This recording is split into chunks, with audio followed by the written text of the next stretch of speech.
topic, your college, everything, and then you can start with your presentation. Okay, ma'am. Okay, ma'am. Okay.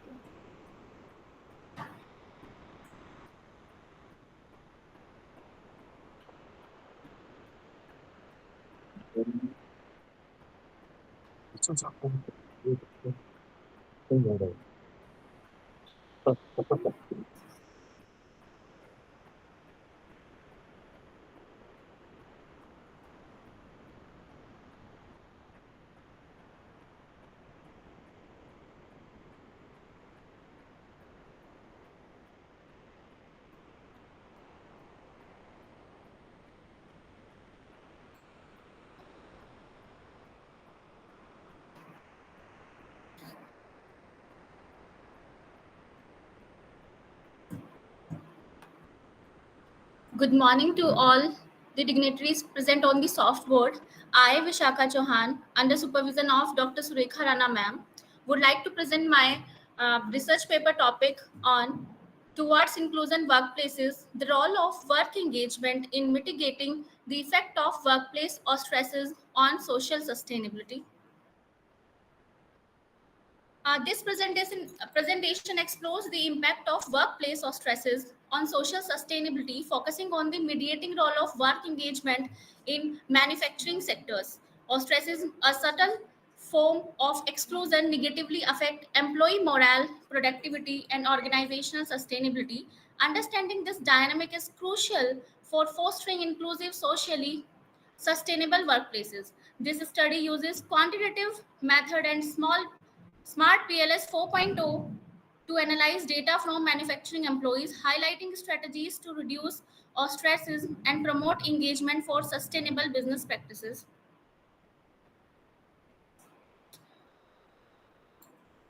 Workplace stresses characterized by subtle behavior such as ignoring, excluding, or avoiding eye contact has emerged as a significant topic in both academic and organizational contexts over the past decade. Unlike overt mistreatment like bullying or rudeness, ostracism is a passive aggressive form of negative behavior that can profoundly impact employee well being and organizational outcomes. One critical outcome affected by workplace or stresses is work engagement, which refers to the level of enthusiasm and commitment employees show towards their work. High engagement fosters productivity, alignment with organizational values, and responsible behavior. In this study, work engagement is viewed as a key mediating factor between workplace or stresses and social sustainability. So, firstly, what is the definition of work engagement? Work engagement involves passion, dedication, and full immersion in tasks, leading to higher productivity and ethical behavior. The effect of stress is reduce engagement by causing emotional exhaustion and loss of purpose, decreasing motivation and performance. My key hypothesis is first hypothesis is workplace or stresses significantly influences social sustainability. Next, workplace or stresses negatively influence work engagement. Third, work engagement significantly affect social sustainability. And last, work engagement mediates the relationship between workplace or stresses and social sustainability. This is my conceptual framework. I have distributed 150 questionnaires to the employees in manufacturing sector in Haridwar. 100 valid responses are received so far. I have used validated scales for workplace or stresses, work engagement, and social sustainability with Likert scale responses. Also, analysis was done by Smart PLS 4.0.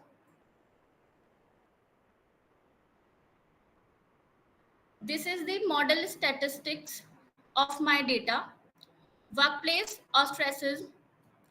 There is 10 items, and composite reliability of the scale is 0.864 and AB is 0.514. Next, work engagement have 10 uh, items again, and its Cronbach alpha is 0.892, and Their AV is 0.511. Next is social sustainability. It has 9 items and the convex alpha is 0.874 and AV is 0.502. Results is R square for social sustainability 0.662 and work engagement 0.569. It's a valid measure for the model statistics. This is my SAM model where all the values are fit for the model. These are the hypotheses. All the hypotheses are supported. Work engagement with social sustainability have p-value 0.00, which is very significant and supported. Next, work or stresses to social sustainability, its p-value is 0.023. It's also supported. Next, work or stresses and working environments, its p-value is also very significant, 0.000. It's also supported. Next, the mediating effect of working environment between work or stresses and social sustainability, its p-value is also 0.000 and it's also supported. The paper find out that reduces psychological resources and engagement, harming collaboration and morale. The role of engagement fosters inclusion, responsibility, and social sustainability, essential for organizational progress. This paper practically recommends adopt inclusive cultures, leadership strategies, and employee support to reduce stresses and boost engagement. Workplace, if I conclude, workplace stresses negatively affect social sustainability by lowering work engagement. Addressing exclusion is vital. This study has several limitations that it's support only manufacturing employees with cross-sectional data. Cultural and longitudinal factors remain unexplored. Further research can conduct on other sectors, and researchers can use cultural and longitudinal factors. That's all from my side. Thank you so much. Thank you, ma'am. Sir, any questions?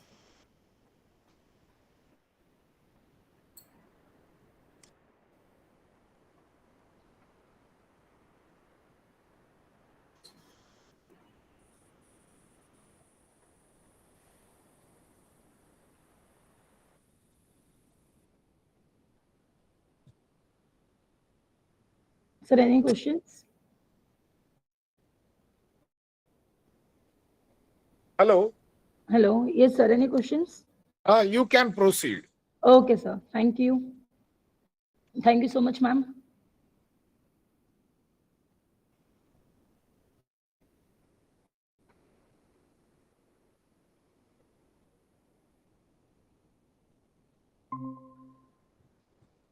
Hello. Am I audible, ma'am?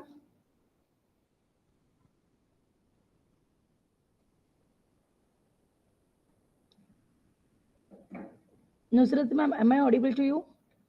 Yes, yes. Yes, good Okay. morning. Good morning. Ma'am, you can introduce yourself and then you can start with your presentation. Sure. Good morning, everybody. My name is Nusrat Khalife. I am the research scholar doing my PhD from Bharatiya Vidyapeeth. And I would like to share my screen, so if that is okay. Yes, yes, ma'am. You can.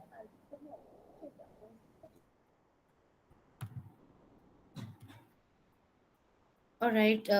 Is that visible now? Yes, ma'am. It is visible. All right, thank you. So, Yes, ma'am. thank you for this opportunity. The topic of my paper and the presentation is study of impact of green practices on performance of employees in pharmaceutical sector.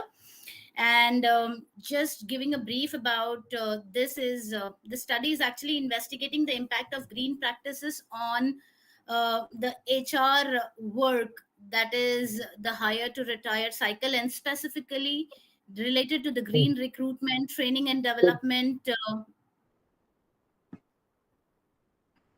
Am I audible? Yes, madam. Yes, madam. Okay. All right, thank you. So the green practices in HR domain, which is related to recruitment, training, the environmental initiatives related to the employee involvement, and the friendly workplaces policies around performance of employees in the pharmaceutical industry. So it is also highlighting on how employees are engaged in the environmentally responsible practices, where the practices are followed in an organization, and it actually helps in hiring the levels of morale, loyalty, and work engagement. So quickly talking about the introduction part, these are the parameters that has been looked upon while the study was done. Integration of environmental management, the green practices around the work that is being performed in the pharmaceutical organizations, the greater job satisfaction and the employee engagement that is coming out of the green practices initiatives that is being led in the organization. This is the literature review that has been done around this. When we talk about the research gap, we have identified that there are there are green human resources management practices that has been significantly uh, identified and researched. However, this is just done on the basis of the regulatory policies and so on, but then not related to the comprehensive implementation of the green human resources management strategies. So that is where is the research gap that we found. And additionally, future research could explore the long term effects of GHRM, that is the green human resources management practices, on organizational sustainability beyond immediate employee behaviors and satisfaction. So moving further, the research methodology that has been identified and done through is by studying through the quantitative method and utilizing the structured survey questionnaire, which was collected from the employees from pharmaceutical sector, and around 110 participants across various qualifications, various levels was being done. And the statistical tool that was used was ANOVA and Pearson and regression analysis test hypothesis. And then there was a relationship that was being found between the green human resources management practices and the employee performances, which we will see in the further slide. And this research aims to provide insights into how green HRM practices contributes to the employee performance in the pharmaceutical industry. This is how the data looks like in terms of the gender, age of respondent, qualification.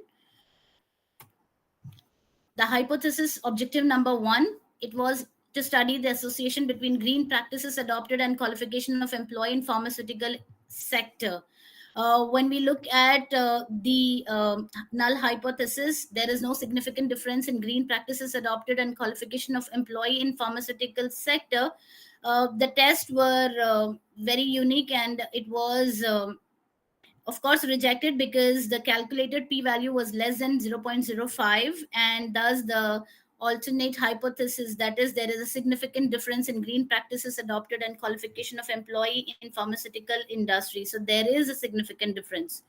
The finding was to understand the findings. We actually tried to do the mean score of green practices adopted and the qualification, and this is how the results look like. Objective number two, it was to study the relationship between green practices adopted and performance of employee. And the null hypothesis was there is no relationship between the green practices adopted and performance of employee in pharmaceutical sector. The null hypothesis actually was again rejected, and based on that, the numbers as we see, the performance is positively correlated with green recruitment practices, training and development, green compensation, and then additionally green recruitment practices. They show a strong positive correlation with the green training and development and compensation. And the overall findings highlight the importance of integrating green HRM practices to improve both employee performance and organizational sustainability. This is how the SME model looks like in terms of these four major parameters that was being checked and identified.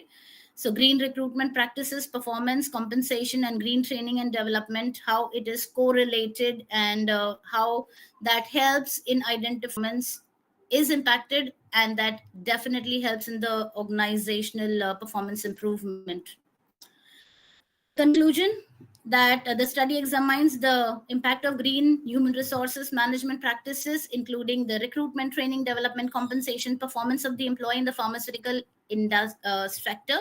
The findings reveal that green practices significantly influence the performance with a positive relationship between all these parameters that we checked. And the regression analysis suggests that green training and development and green compensation, they have a significant impact on the performance, with green recruitment showing no significant impact. So that's the overall study that was being done, and that's the bibliography. So with that, thank you, and back to you all. Thank you so much, ma'am. Sir, any questions? No, no. Okay. You can Thank you, proceed. ma'am. Okay, sir. Thank you. We good? Yes, ma'am. Thank you. Thank you so much. Have a great day. Talk Same to to you all. you. Bye-bye. Bye-bye.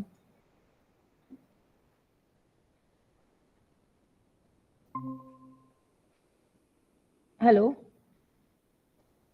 Aditi ma'am, am I audible to you? Yes, sir. Am I audible? Yes. Good morning, ma'am. Good morning, ma'am. You can introduce yourself and then you can start with the presentation. Okay. Okay.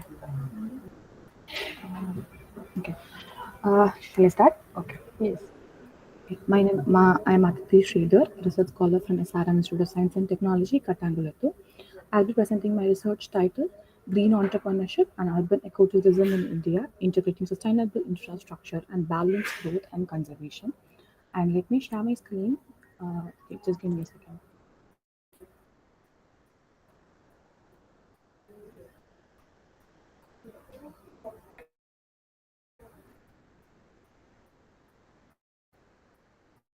Hello.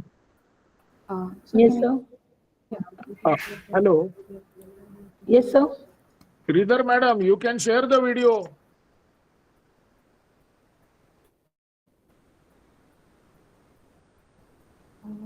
it's not sharing. Can you share for me? Okay. Hold on, ma'am.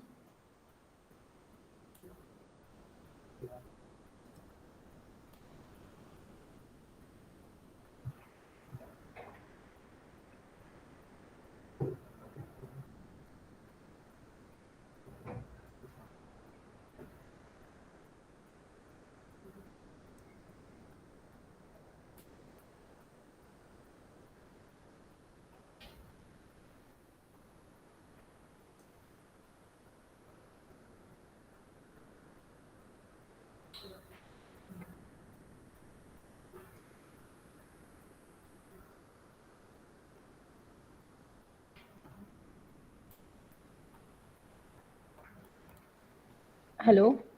Yeah. Ma'am, please try to share it Okay. because we have not received your PPT. I have sent my PPT, What's the topic name? Green Entrepreneurship and Urban Ecotourism in India.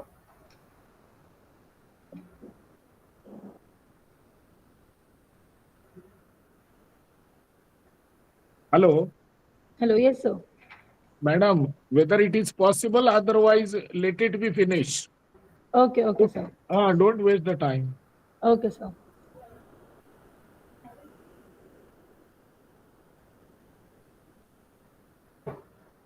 Shall I start directly then? Yes, sir. Yes, ma'am, you can. Okay. So my topic is green entrepreneurship and urban ecotourism in India, integrating sustainable infrastructure for balanced growth and conservation. So India is urbanizing at an unprecedented pace, with over 35% of the population and now living in the city. So with this fuel economic growth and urban expansion, it has also brought a serious environmental challenges. On this context, green entrepreneurship offers a solution for promoting business models that are not only profitable but is also ecologically responsible. Similarly, urban ecotourism is growing as a sustainable alternative to mass tourism, focusing on cultural preservation, and we need sustainable infrastructure, think green buildings, eco-friendly transit, and inclusive public spaces.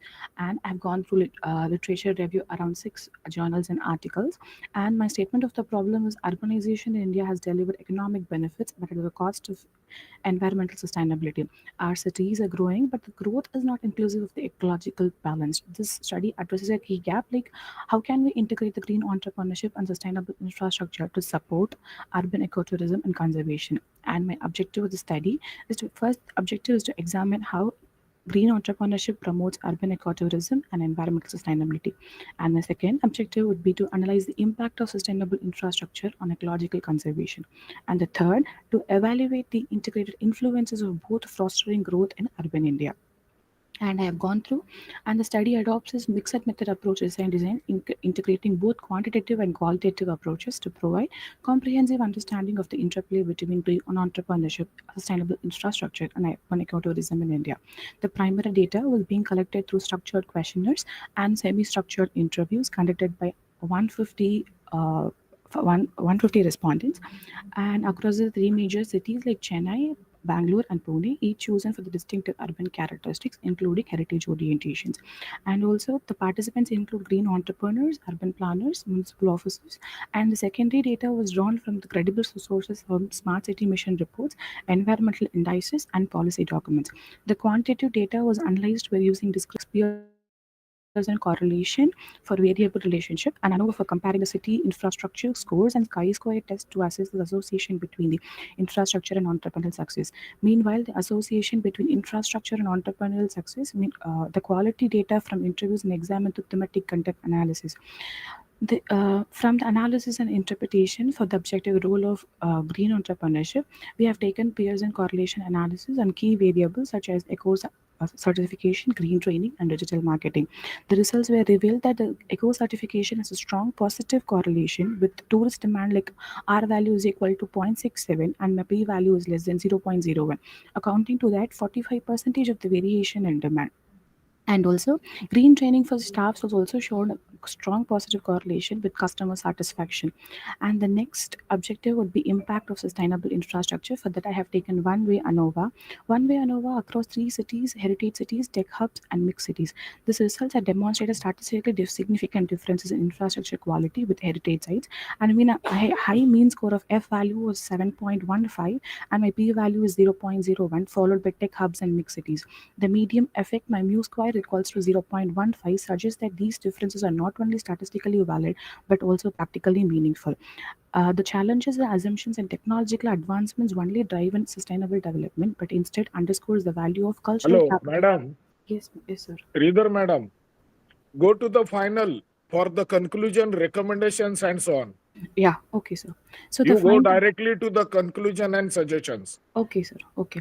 So from this, the implication is clear, and the findings are the findings of the study present a compelling case for the integrated development of green entrepreneurship, sustainable infrastructure, and urban ecotourism.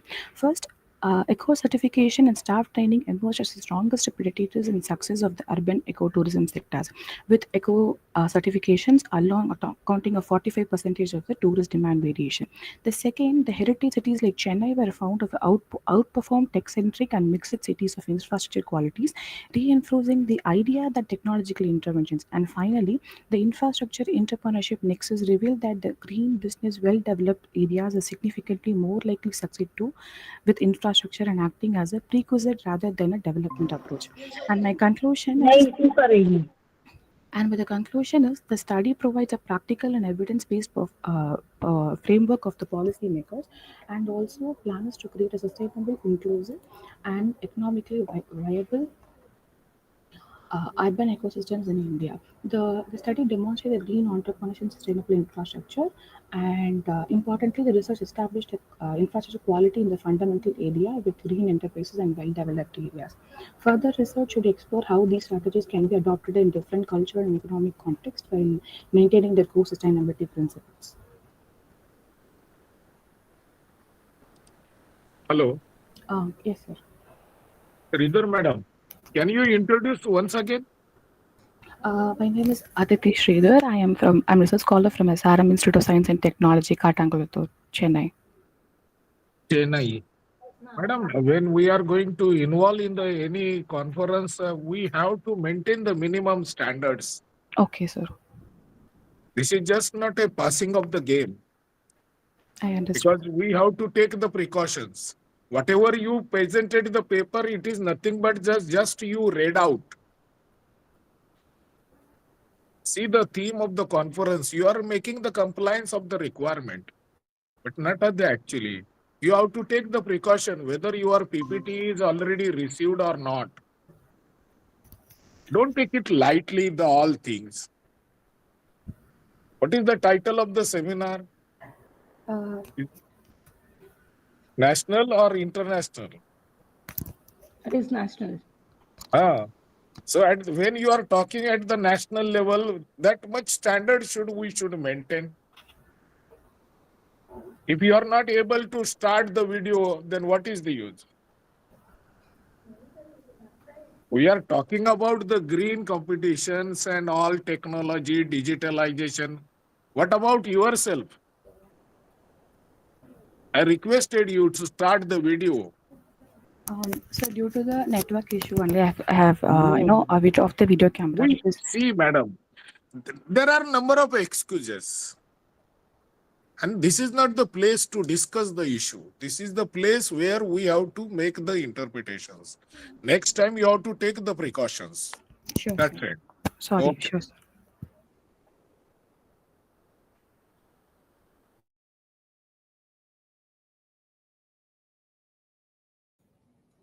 Okay. Thank you so much, ma'am. Thank you, ma'am.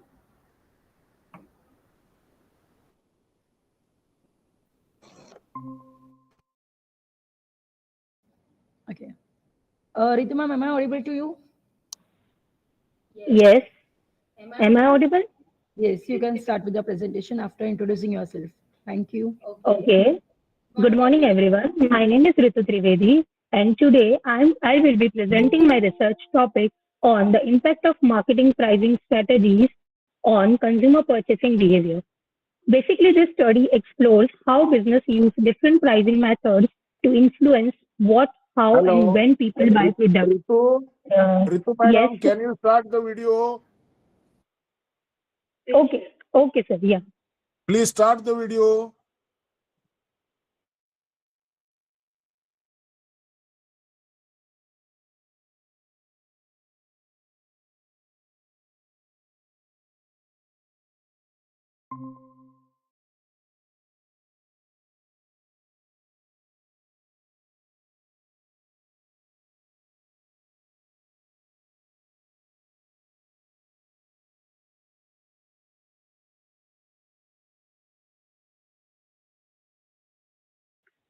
Hello.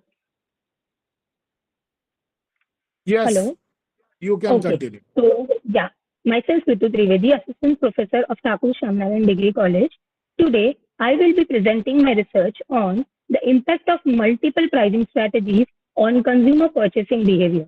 Basically, this study explores how business use different pricing methods to influence what, how, and when people buy the products.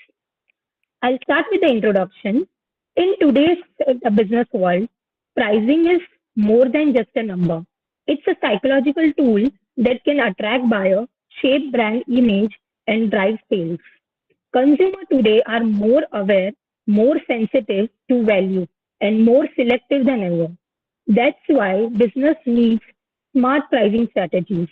In this presentation, I'll focus on four major types of pricing, that is psychological, competitive, value-based, and dynamic pricing strategies.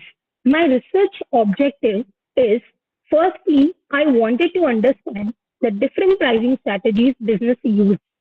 Secondly, I looked at how those strategies influence consumer decisions.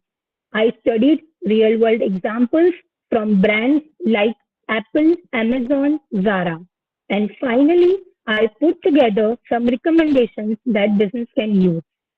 Research methodology was based on secondary data.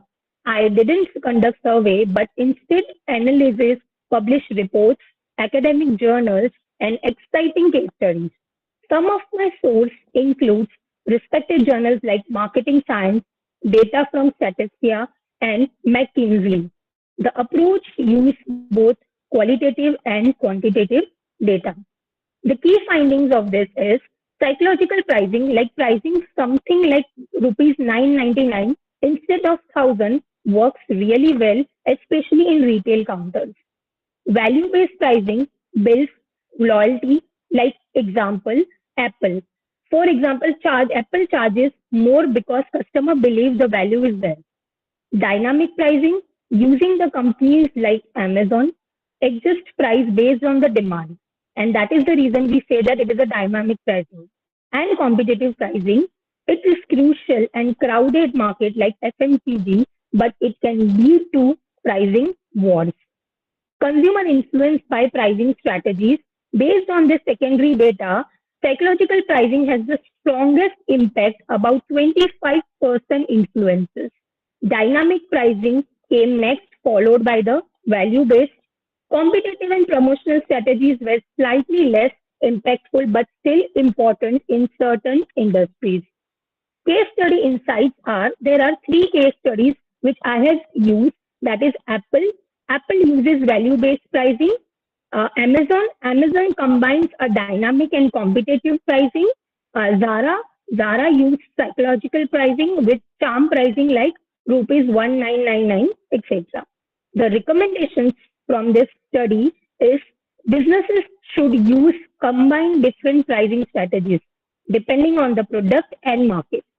Segment customers, some are value driven, some are price conscious. Be fair and transparent when using dynamic pricing.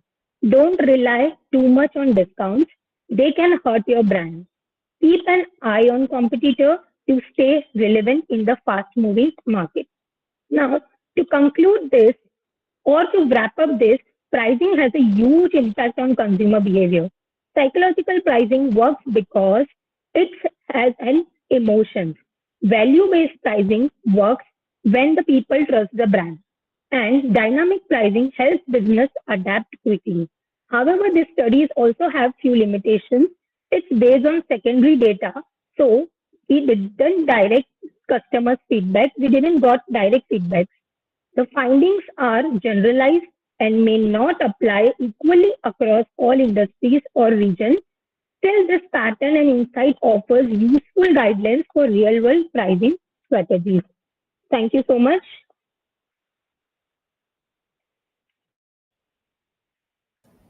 Thank you so much, ma'am. Sir, any question? नहीं, ठीक है.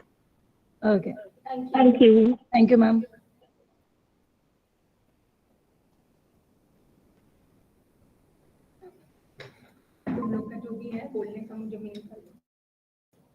Mayuresh, am I audible to you?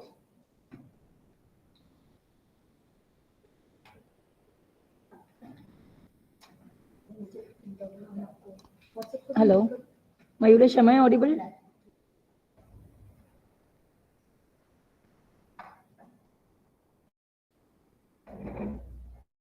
Unmute yourself, Mayuresh.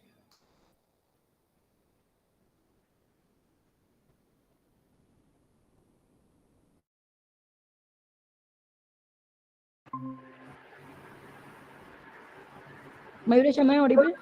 Yes, ma'am. Okay. You can start with your presentation after giving a small introduction about yourself. Okay. So, hi, good morning, everybody over here. Myself, Mayuresh Wangde, EYBMS B. I'm going to talk about the topic emerging markets versus developed markets and how we can improve those markets in India. Thank you.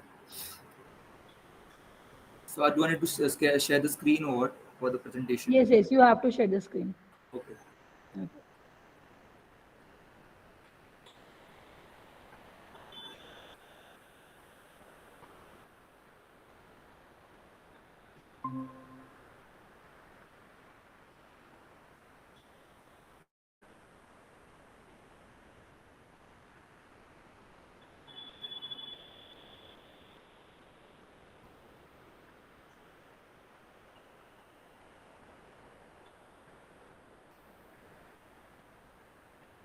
It is visible, Mayuresh. You can start. Just a second, ma'am. Yeah.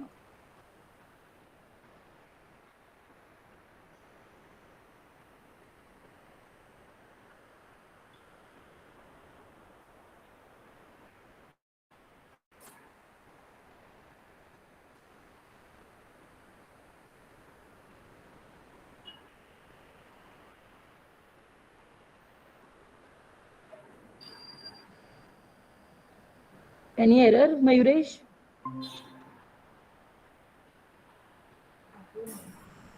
Can you see the screen now, ma'am? Yes, yes, it is visible. You can continue. Okay. Okay.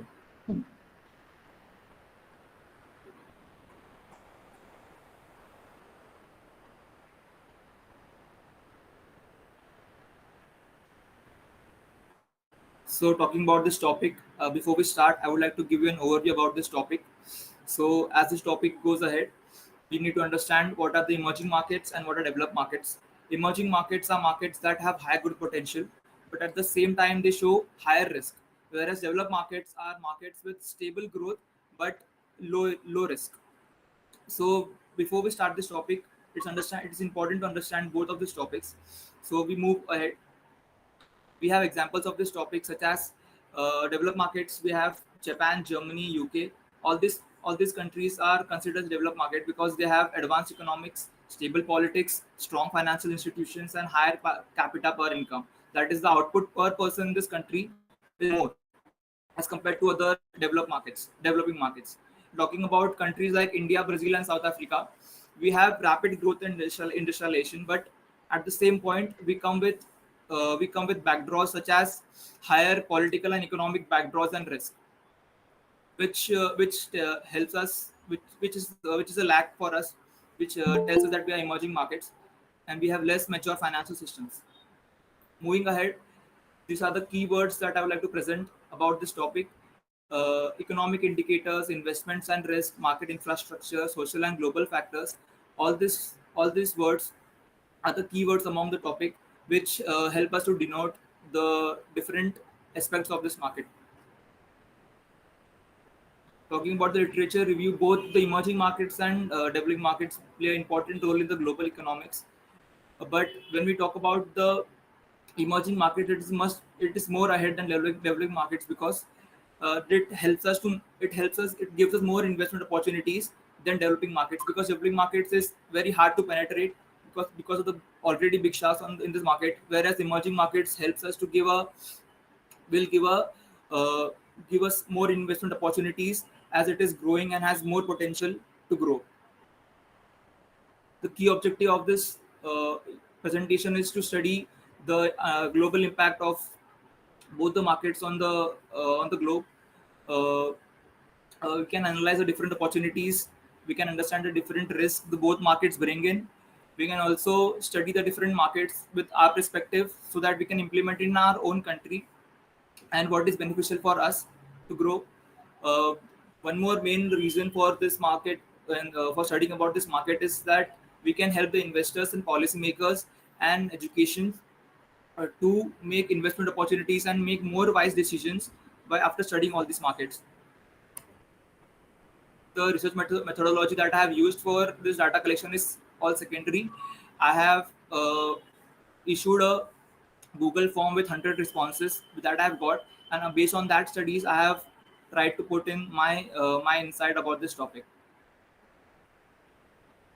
My suggestion for India's market for growth is streamline regulation. That is, we can simplify the investment rules so that we can get more investment and develop entrepreneurship.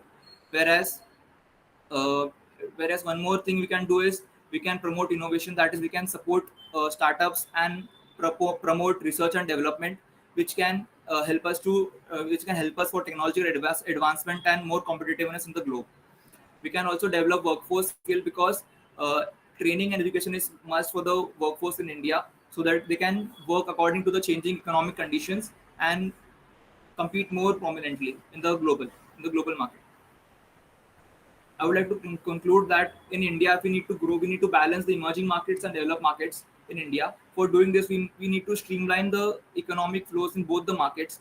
For example, the role that government can play in doing this is we can promote Make in India, Digital India, and Startup India to focus on our entrepreneurs and our investment and our people, so that we are not dependent on any other country for our growth. We can also stabilize developed sectors such as banks, pharmaceuticals, and automobiles with strong governance and global impact. And talking about emerging markets, we can invest more in e-commerce, fintech, and renewable sources. Thank you. Thank you so much, Mayuresh. Sir, any questions? Thank you. No question. Okay.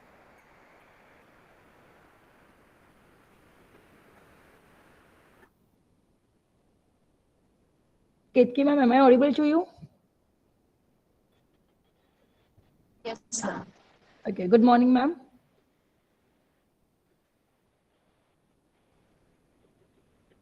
Okay. Ma'am, you can start with your presentation after introducing yourself. Thank you. Just let me share this. You have to share your screen, yes.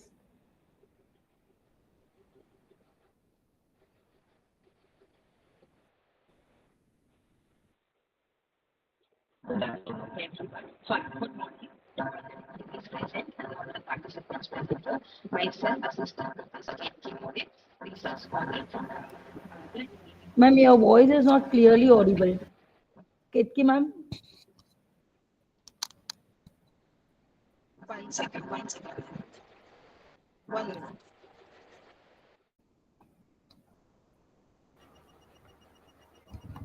Am I audible now? Yes, yes. Now you are audible. Okay. Okay. Am I audible now? Good morning to one and all present here, all the dignitaries, the judges for the today's event, and all the participants. Myself, Professor Ketki More, a research scholar from Ramanand Arya DAV College. My topic for today's presentation is Bharat's entrepreneurial future, the transformative power of self-help groups and women-led micro enterprises. We all know the concept of self-help groups. It is basically a group or an association of women who come together, who contribute certain financial amount from their pockets to start up a small business activity. The purpose of starting the business activity is, of course, to give them a financial stability, financial empowerment, but at the same time, giving them multiple other kinds of empowerment that will help them to become a strong woman as a part of this society. As we all know, Mumbai is the financial capital of our country. It hustles and bustles around multiple corporates, conglomerates, and startups. But apart from these corporate organizations, self help groups also play an important role in developing the financial and the economic power of the state and this nation. The purpose of me doing this particular research work is to analyze what impact does self-help group provide or have on developing the economy of the country, and how entrepreneurship is a big ecosystem in today's nation. After doing the following review of literature, I came across the research gap, that is, uh, self help groups play an important role in women empowerment with the help of microfinance, but much research has not been done on how self help groups plays a role on developing women entrepreneurs. There are a lot of self help groups existing in the urban as well as rural parts of our country. They are performing multiple roles with respect to women empowerment, but with respect to women entrepreneurship, not much research has been done. So, the significance of my study is to bridge the gap between policy design and the real world experiences of self help group women entrepreneurs. It highlights how self help groups functions across both urban as well as rural settings in Maharashtra. It contributes primary data driven insights to the field of women centric economic development, and it provides a practical foundation for strengthening self help group linked entrepreneurial ecosystem. Objectives of the study is to analyze the impact of SHGs on economic and the social empowerment of women in Mumbai and across Maharashtra, to assess the role of SHGs in initiating and sustaining micro enterprises in urban and semi-urban areas, to identify key enablers and barriers in SHG-led entrepreneurship, and to offer policy recommendations rooted in lived experience of SHG members. The hypothesis of my study is self-help groups have no significant impact on the entrepreneurial capacity and economic empowerment of women in urban and semi-urban Maharashtra, or self-help groups significantly enhance the entrepreneurial capacity and economic empowerment of women in urban and semi-urban Maharashtra. The research methodology that I have used is the area of my study is Mumbai city, Mumbai suburban, Thane, Palghar, Nashik, and few other rural parts of Maharashtra.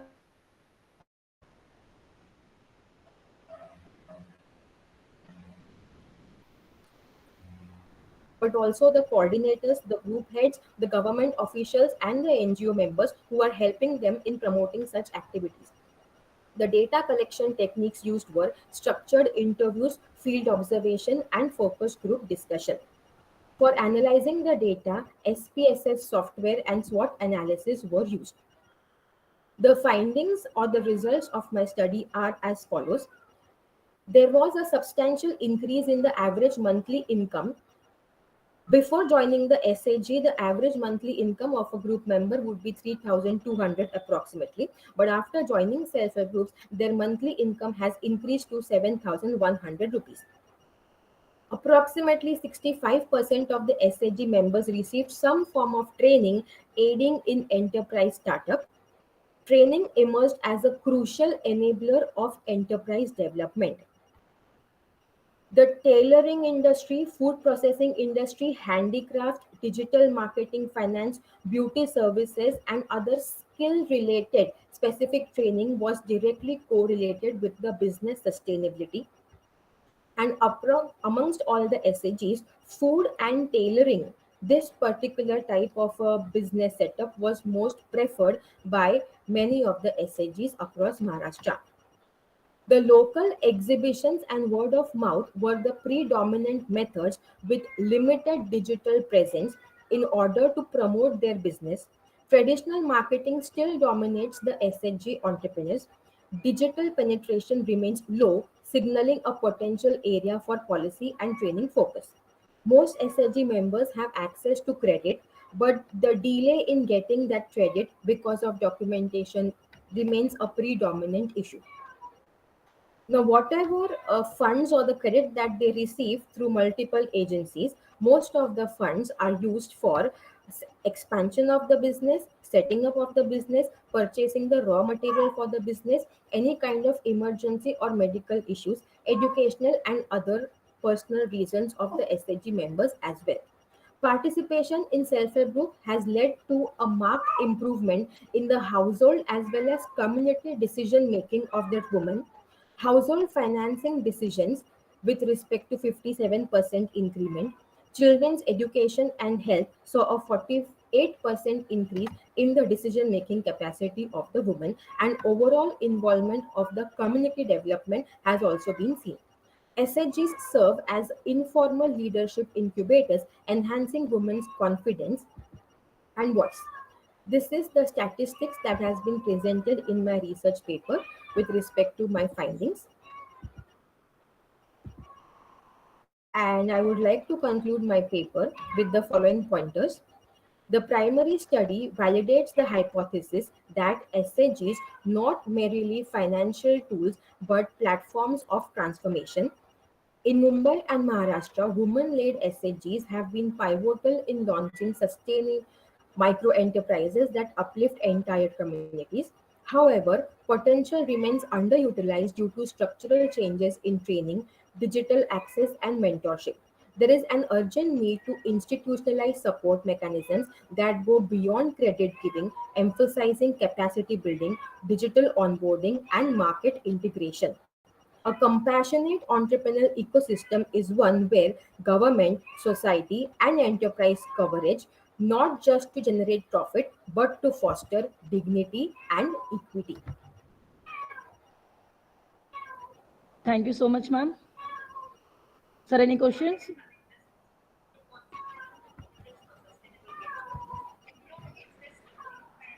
No question. Okay, No thank you question. so much. Very good. Thank you, Very good. ma'am. Thank you, sir.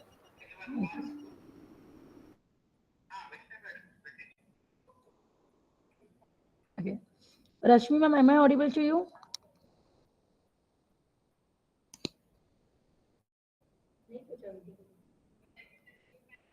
Rashmi, ma'am, am I audible to you?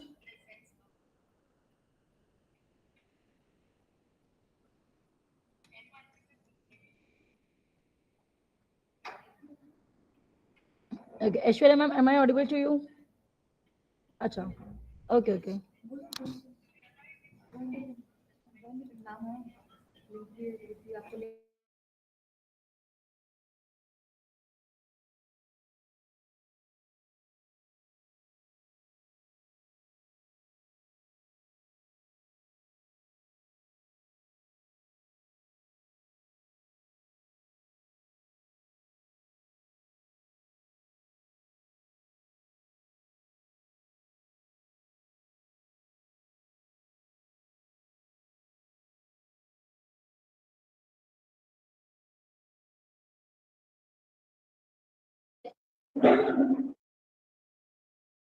Rashmi ma'am, am I audible to you?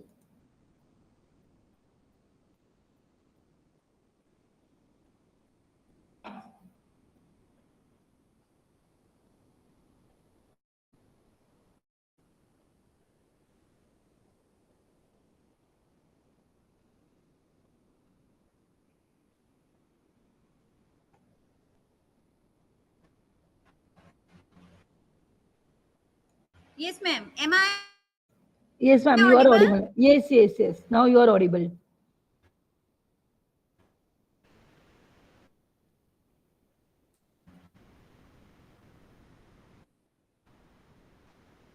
Ma'am, please give a small introduction about yourself and then you can start with the presentation.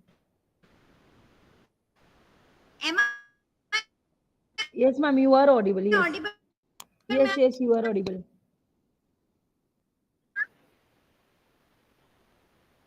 I'm trying I guess my there is, screen. Just yeah, okay. a minute. Okay, okay.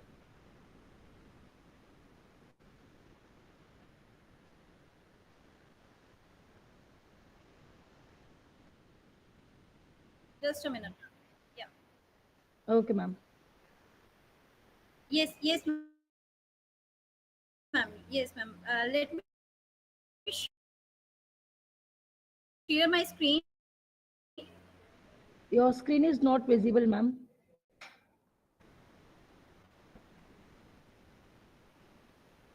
Yeah, okay, ma'am.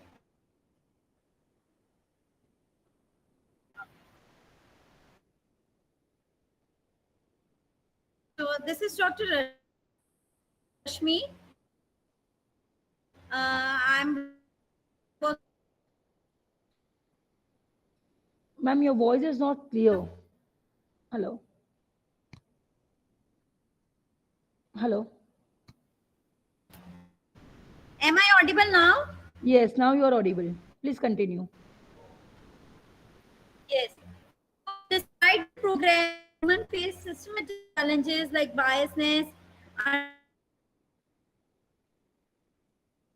underrepresentation,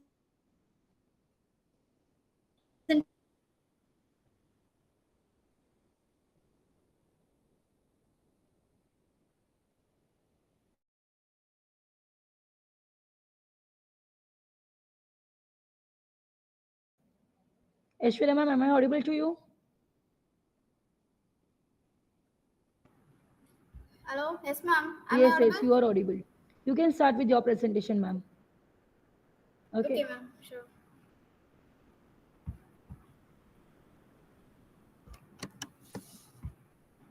Please introduce yourself and then you can start, ma'am. Yes, ma'am. Is my Yes, screen yes. visible? Yes, ma'am.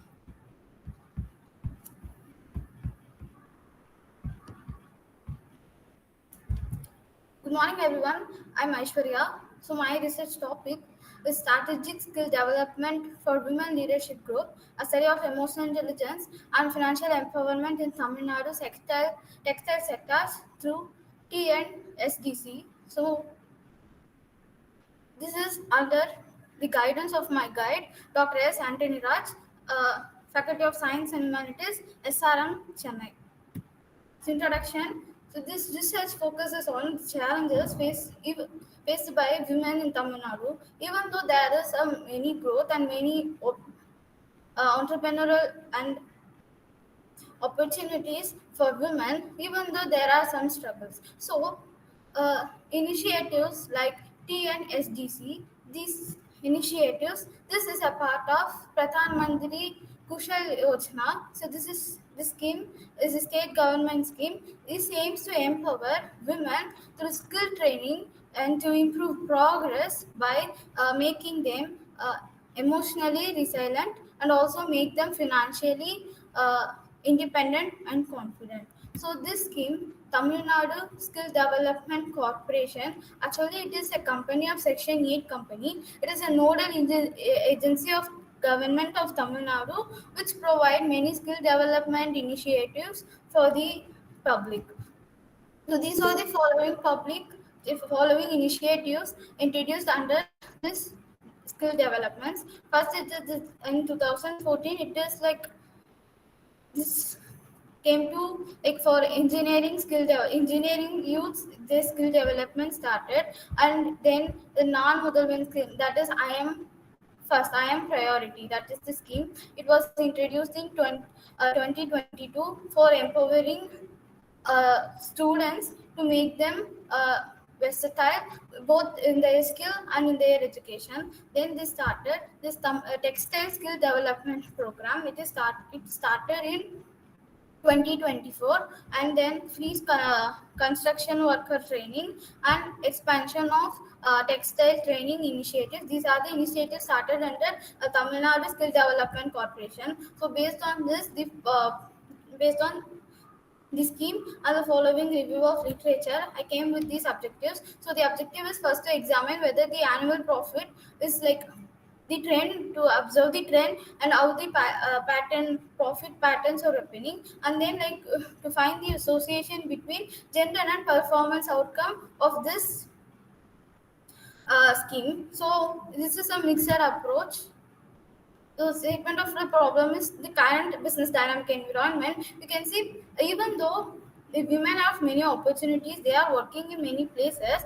In skill and emotional and financial independence, they have a lack. So this schemes like this will help women to improve both emotionally and financially independency. So to know more about that, I'm analyzing this scheme, and I'm analyzing the profit which have been incurred in textile industries based on this scheme, and additionally I'm analyzing the significant association between the gender and the profit. So this study, it is a mixed approach of combining primary and secondary data. So the primary data is, so the secondary data is like I found from the skill development website, Tamil Nadu Skill Development Corporation website. So especially for skills related to textile industries, there were a total of 296 candidates. Through referral and snowball sampling, I took a survey. Among these 295, I took a survey of about 150 members. So in that 150 members, 60% were female and remaining 30% were male. So this is based on, this gender distribution is based on this secondary data, and with that secondary data I took a survey, and I also learned about their emotional metrics and financial independence metrics. So the statistical analysis, first to analyze the trend, I am using time series analysis, and for to analyze the association, I am using chi-square test. So time series analysis, I am using IRIMA model. So if using this model, I can analyze the pattern, and I can guess whether the future profit will be changing, or it might be stagnant. So based on this, we have the p value is 0.005, which is less 001, which is less than 0.05. So with this and with log value and variance, we can see that this profit for the future will remain stationary, or it might increase, but it will not decrease. See, only in the year 2023, 2022 to 23, there is a decrease, because that is the post pandemic time, the time when pandemic got over, and that there were many external reasons for that. But after that, the things trend started to increase. So with that, we can say, if there is no any other unforeseen situation, we can predict that there will be an increase in the profit. Then chi-square test. So if the chi-square test, we got this results, we have sigma value 0.001, which is less than 0.05. So with that, we can say there is a significant association between gender and the performance analysis of textile sectors of Tamil Nadu. So this is the interpretation of my whole study. So using this IRIMA model, we can say the annual net profits, they have significant intercept, so which makes the general upward trend. But in the in 2022-23, there is a notable deviation, and using the chi-square, we can say that there is a significant association. So that we can say that women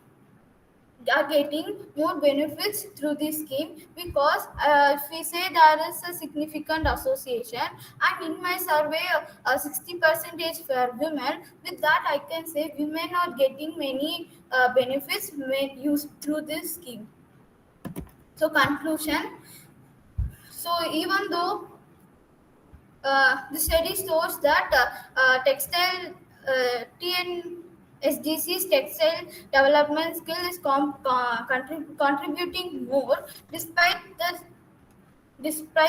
disruption in 2022 to 23. There is still an improvement. There is still many contributions this skill is making to the whole to the whole state, and to the women to that state. So we can say this scheme will be a very important part of 21st century. So for the future, we can for few further studies, we can go for large samples, or we can consider other sectors. We can do comparative studies, and we can also use alternate models and alternate policies.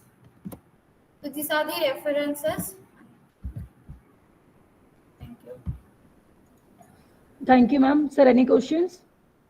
Right. Proceed. Okay. Thank you. Madhuri, ma'am, am I audible to you? Yes, ma'am. Yes, ma'am. You can start with your presentation after giving a small introduction about yourself. Thank you.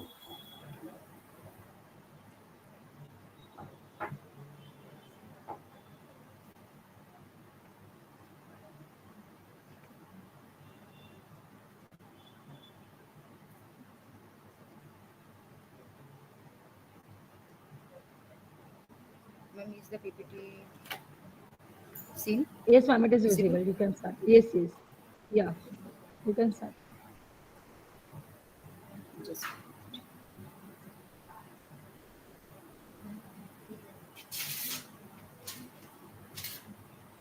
this is Assistant Professor Madhuri Singh from Acharya Marathi College.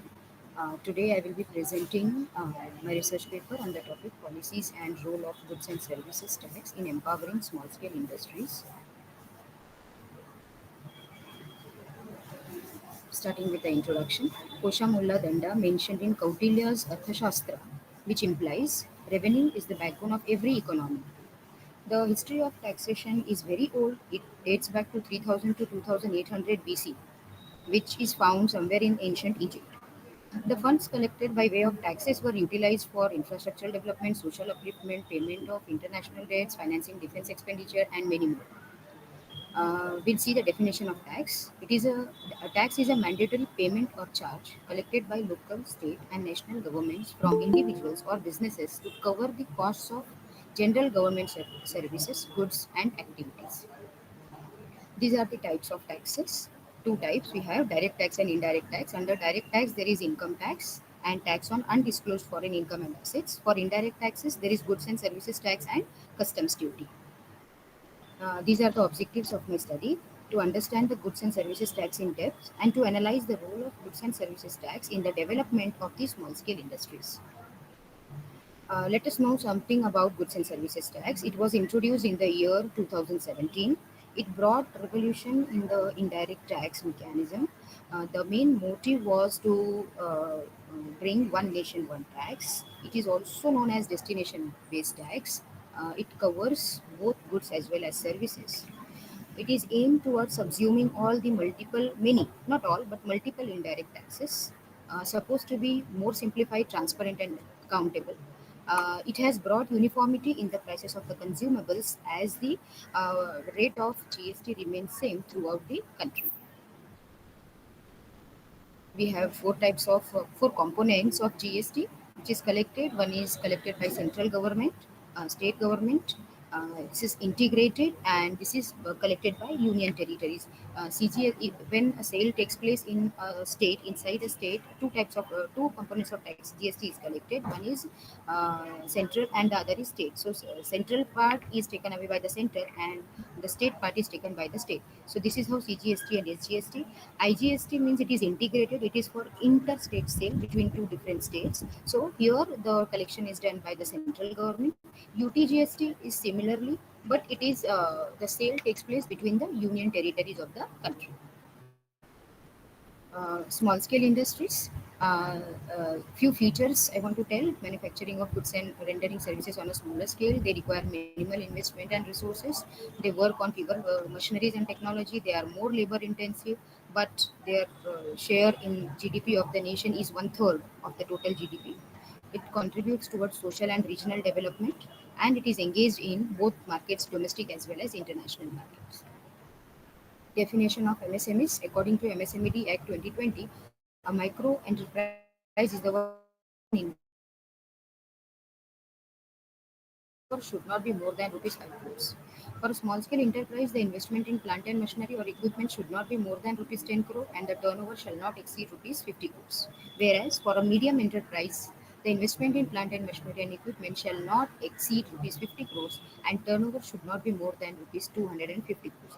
So, taking this definition into mind, I have studied for the small scale industries. Why small scale industries are important? Because of their dependency on manpower. They consume lots of labor, business opportunity for unemployed. It helps in balanced development. It also enables maximum utilization of available resources, foreign exchange earnings, and as I already mentioned, major contributor in GDP of the nation. Enables production of local goods, and also it helps in uh, production of ancillary products for large-scale industries. The scope of this study is it covers only goods and services tax as the parameter to study the development of small-scale industries, whereas there can be many parameters to study the development. The period covered in this research paper is from 2017 onwards, since the implementation of GST. The significance of the study: small scale industries being one of the important sectors of the economy were hit hard due to the uncertainties and complexity faced under the GST. They had very limited resources to fight the sudden changes that has been brought by GST. With this led to the closure of small scale industries, and if small scale industries close, it leads to loss of employment, revenue, imbalanced regional development, and many other associated problems. Hence, it becomes very necessary to analyze and understand the role of goods and services tax on these industries. Data collection. This study is completely based on the secondary data collected from journals, magazines, newspapers, website, theses, research papers, books, etc. Moving towards data analysis, provisions and benefits under goods and services tax. Moving over, first one, these are the benefits which a small scale industries or small scale businesses are getting under GST. One is GST registration. First of all, GST registration is made voluntary, it is not made compulsory. GST registration is compulsory only for those businesses where the value of turnover exceeds rupees 40 lakhs for goods and rupees 20 lakhs for services. Otherwise, it is voluntary. They can opt, they cannot. This was the first benefit under goods and services tax. This reduces the burden of the small scale industries from unnecessary compliance procedures. Coming to the composition scheme is a very good scheme which allows the small scale industries to pay only 1%, 5%, and 6% depending on the circumstances on the whole turnover, rather than opting for regular GST rates. This reduces the burden of the small scale industries from payment of more taxes as well. Here, the compliance rules are relaxed, so it is very much beneficial for the small scale industries. Eradication of tax on tax. Earlier in the traditional taxes, indirect tax system, there were multiple taxes. They used to be levied on different levels, cross-border levels, or even in the state also there were too many taxes. So all these taxes were subsumed by goods and services tax, and hence cascading effect has been removed. It also has reduced the logistics cost because now the goods are easily cleared they from one border to another because everything is made online. Just the goods are entered in the bill online, and they get cleared. As a result, the fuel cost reduces because of less transportation time, the warehousing cost decreases. Hence, this all leads to reduced logistics cost and makes the companies more competitive. Input tax credit. Input tax credit is the credit set off which is available to the supplier of goods while selling the goods for that tax which the manufacturer has paid or the supplier has paid at the time of purchasing those goods. So this is a great benefit to the small scale industries because they have more cash in their hands because of this input tax credit. E-way bill. This is a bill required, online bill required. E-way is electronic bill required when the goods are supplied, whether inside the state or outside of the state, interstate or interstate. The bill value should exceed rupees 50,000. This again helps in reducing the logistics cost, reducing the time, and thus improving the we can say competitiveness of the small scale industries. Improved transparency and accountability due to all these we can say formalities to be done online. It has brought a greater level of transparency and accountability. The corruption has reduced in indirect taxes to a far extent. One more provision which is very beneficial for small scale industries is zero tax on exports. In order to give boost, in order to encourage the small scale industries to engage themselves in exports, the government has exempted the goods exported. There is no GST on the goods exported. So this is a benefit to small scale industries to flourish again. These were the we can say provisions and benefits under goods and services tax. However, there are certain challenges faced by these small scale industries. One is liquidity crunch. Liquidity crunch is faced because the input tax credit, when whatever tax we are paying on the input of material that we purchase and whatever we have to uh, recover, there is a time lag between both input and output tax. As a result, the small scale industries find it difficult to sustain themselves during those times because of the liquidity crunch. Also, as GST is completely based on with the help of technology, it requires network, it requires equipments and technological knowledge.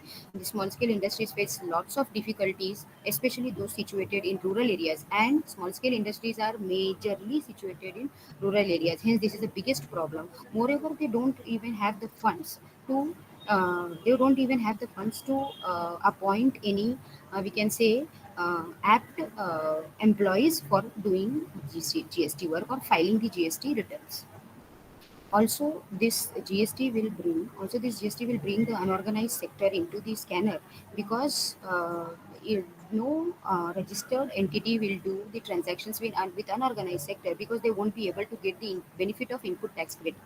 As a result, the unorganized sector will be forced to go under the scanner of GST, and as the level of activity is very small, they may or may not be able to face the we can say tax. moving towards the conclusion. So, with all these discussions, we arrive at the following conclusions. Goods and services tax was implemented with the motive to bring about major financial reforms throughout the country. Provisions under GST were finalized, keeping in mind the welfare of small scale industry, small businesses, because they are of great importance from the economic and social point of view. There were many advantages we have seen for the small scale industries under GST, like reduced cost, improved competitiveness, input tax rate mechanism, and so on. But still, there exist multiple challenges still to be faced by small entrepreneurs, such as limited cash flow, insufficient training, limited exposure to basic technology, and so on. These associated challenges should be addressed by the policymakers, GST council members, along with the government to make the GST path more smoother and conducive for the small scale industries to prosper, keeping in mind the noteworthiness of small scale industries in the long run. This is the scope for future study. Long-term impact assessment we can do, sector-specific analysis can be done, investigating regional disparities can be done, assessing the compliance burden, technological adoption, policy evaluation, and socio-economic implications. So studies can be done separately on all of these variables. This is the bibliography. Thank you. Thank you so much, ma'am. Sir, any questions?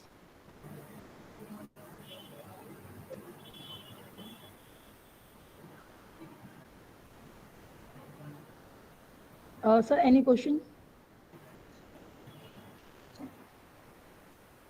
Sushti ma'am, are you available? You Okay. can proceed. Okay, sir. Thank you. Sushti ma'am, Yes, are you ma'am. Yes, there? ma'am. Yes, yes. Yes. Okay. Thank you so much, Madhuri ma'am. Thank you, ma'am. Thank you for giving the opportunity. Most welcome.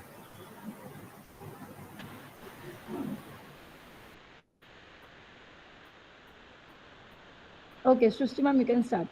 Yes, yes. Give a small Yes, yes. introduction about yourself and you can start with the screen sharing.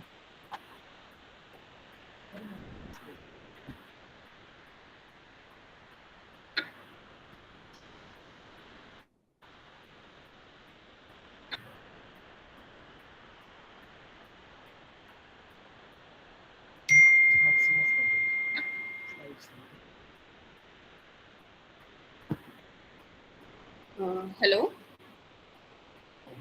You are audible. Okay, ma'am. Your Can I screen is start? visible. Yes, yes, you can start, ma'am. Okay. A very good afternoon to all dignitaries, organizing committee, and my fellow researchers.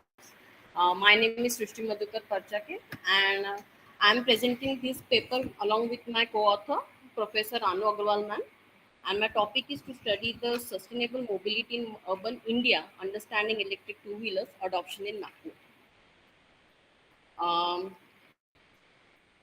as we know, the Nagpur is growing so fast, and these studies mainly focuses on the problems and benefits what electric two-wheeler users are facing, and we want to understand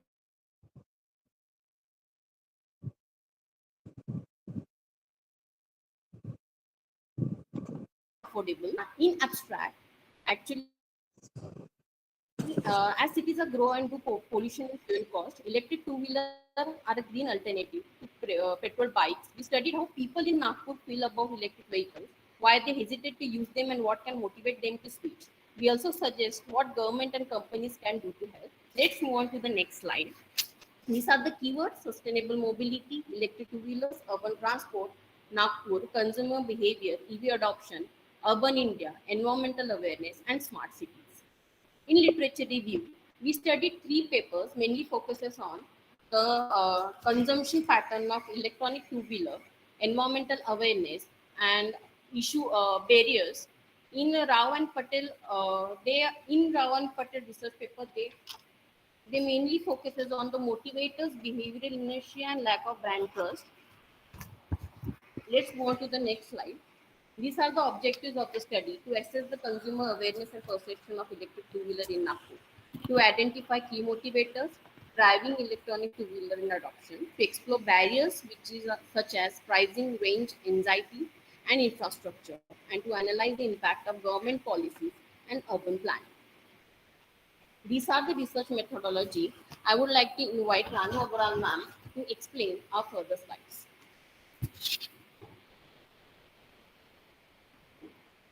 Good morning, all of you. I'm Ranu Agrawal. And Good under afternoon, research, ma'am. Uh, our research follows an exploratory design, which means we try to deeply understand why people are or aren't adopting electric two-wheelers in Nagpur. We didn't just look for the numbers, we wanted to know the reasons behind people's choices, attitudes, and problem. Under data collection, in primary data, we prepared a survey questionnaire and collected responses from 100 people who use two-wheelers in Nagpur. Our aim was to get a mix of opinions from all parts of the city. Under secondary data, we referred to government reports, urban mobility study, and previous academic research papers to support our analysis and provide background information. Under sampling, we use simple random sampling method. This means every two-wheeler users had an equal chance of being selected, making the results more fair and unbiased. Under data analysis, here we took some important questions from the questionnaire based on the factors affected, from which I have chosen here. Do you think there are enough charging stations in Nagpur for electric two-wheelers? Under this observation, on the basis of analysis, we found that the 38.0% people think that yes, there are enough charging stations are available. And the next is the government incentives are sufficient to encourage the people to switch to electric vehicles. And under this analysis, we found that 38.0 people saying yes, the government incentives are sufficient to encourage people to buy an electric two-wheelers. And under this question, would environmental concern motivate you to switch to electric vehicles? And under this, we found that the 51% people says yes about the environmental concern. And under this question, what issues have you faced? We have taken here some options over here, like charging times, limited range, battery degradation, lack of servicing centers, poor build quality, and others. And here from 28.7 peoples say that the charging time is the major issue over here. And the next is, which of these factors would most motivate you to switch? And under this, we have provided some options like affordable pricing, better battery range, more charging stations, government incentive, peer influence, more brand options, and service and repair accessibility. And here we found that 33.6% people are saying that the prices are affordable. And now I came to my conclusion. Here, the awareness of the electric two-wheeler vehicles is rising in Nagpur, but adoption is low. In short, electric two-wheeler wheelers can make Nagpur cleaner and greener. But for that to happen, we need strong teamwork between government, manufacturers, and city planners. With proper planning, Nagpur can be the model city for eco-friendly mobility. That's it. Thank you. Thank you, ma'am. Thank you, all of you, for giving this opportunity. Thank you so much, ma'am. Sir, any questions? No question. Okay. Thank you, ma'am. Thank you. Listener, ma'am, are you available? Yes, ma'am. Am I Yes, audible? ma'am. Yes, you are audible. You can start, ma'am. Okay. Please give a small introduction about yourself and then you can start with the presentation. Sure, ma'am.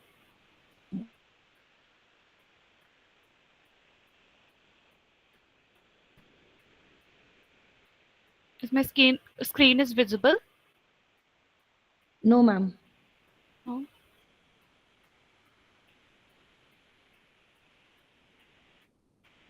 Now it is visible, ma'am. Okay. Yes.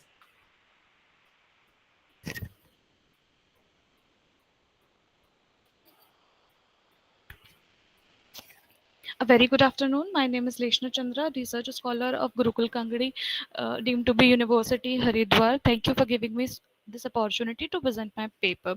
The title of my paper is The Impact of Social Media Promotion on Student Selection of Higher Education Institutions. This is the abstract of my research. The main focus is on the social media marketing on the student decision making regarding selection of higher education institutions. The focus is placed on examining how these digital platform affects social students' choice when select selecting higher education institutions. The study investigated the influence of social media on student information seeking behavior with a specific emphasis on how it shapes their decision making process. The primary objective is to assess the extent to which information acquired through social media platform impact university choice. The sample of 200 senior secondary, undergraduate, postgraduate students across the state of Uttarakhand. Data analysis was performed using MOS, using structure equation modeling. The empirical finding of the study, introduction, the social media marketing, digital marketing involving promoting product or services through electronic devices or the internet. The study of Wiening 2009 describes social media marketing as a comprehensive approach to promoting product and services through social media platforms. This method enables business to reach a significantly broader audience compared to traditional marketing techniques. Social media has emerged as a significant and influential marketing tool, playing a crucial role in the success of products, services, and business. Now, the social media and the relation with the higher education institutions. As of now, we all students are searching mainly for the higher education through social media also. So, the growing influence of social media among teenagers and young adults has been made it a key tool in decision making, extending beyond communication to become a vital source of information. As per the study of constant conducted in 2014, they said that essential to understand its impact, university can reach a broader audience through social media, allowing them to develop compelling offers for their target groups. The objective of my study is to know the impact of social media platforms on information gathering for higher education institutions, and second is to know the impact of information gathering on students' decision making regarding selection of higher education institutions. Hypothesis, first hypothesis of my study is social media marketing has significantly impact on student information gathering stage. Second is information gathering has significant effect on student decision making regarding selection of higher education institution. This is my research framework. Social media marketing, firstly, the independent variable, and the information gathering is the dependent variable.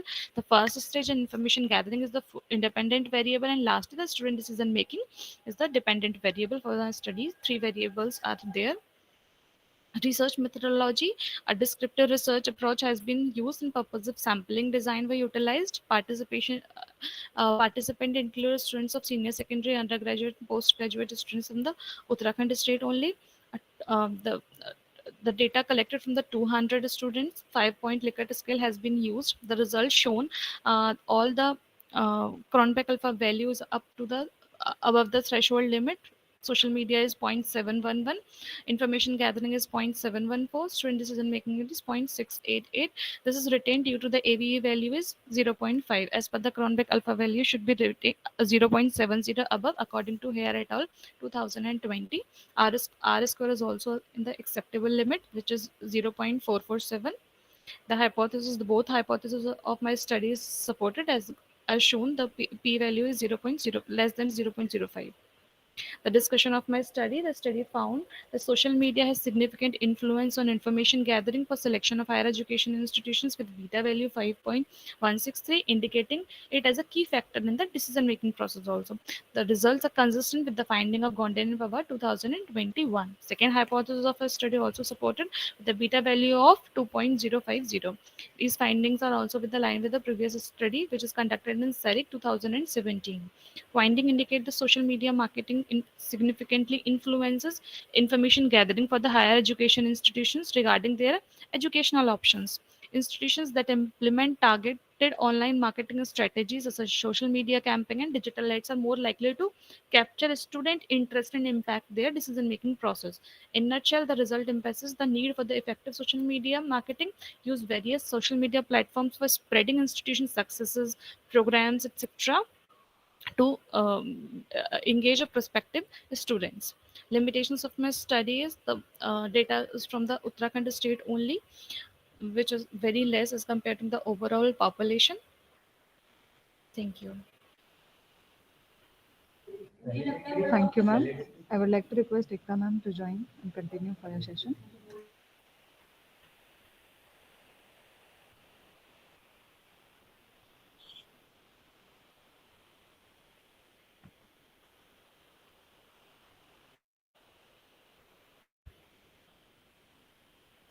Hello, I'm audible.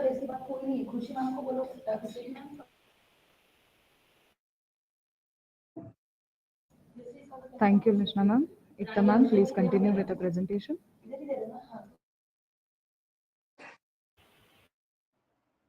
Hello. Yes, ma'am, you are audible. Please continue. Yes.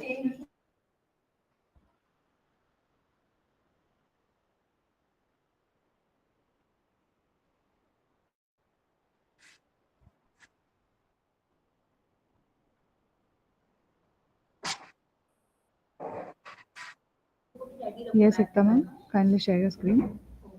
Yes, ma'am. Is my screen visible?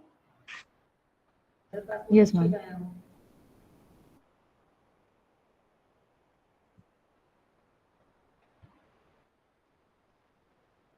Good afternoon, ma'am. My name is Ekta. I am doing my research work under the supervision of Surekha Rana, ma'am, Department of Management Studies, Gurukul Kange, deemed to be University, Haridwar, Uttarakhand. My research topic is research on long-term sustainable organizational performance and employer retention. This is my flow of presentation. Firstly, I have to introduce my both the variables. My first variable is organizational sustainable performance, and the second one is employer retention. The organizational sustainable performance is the company's ability to achieve the long-term success by balancing the economic, social, and environmental responsibilities. On the other hand, we have the employer retention. The employer retention is also the organizational ability to keep its employees engaged and committed into their roles for an extended periods. The objective of my study is to investigate and describe the concept of organizational sustainable performance and the employer retention. The second objective is to highlight various organizational sustainable performance and employer retention practices.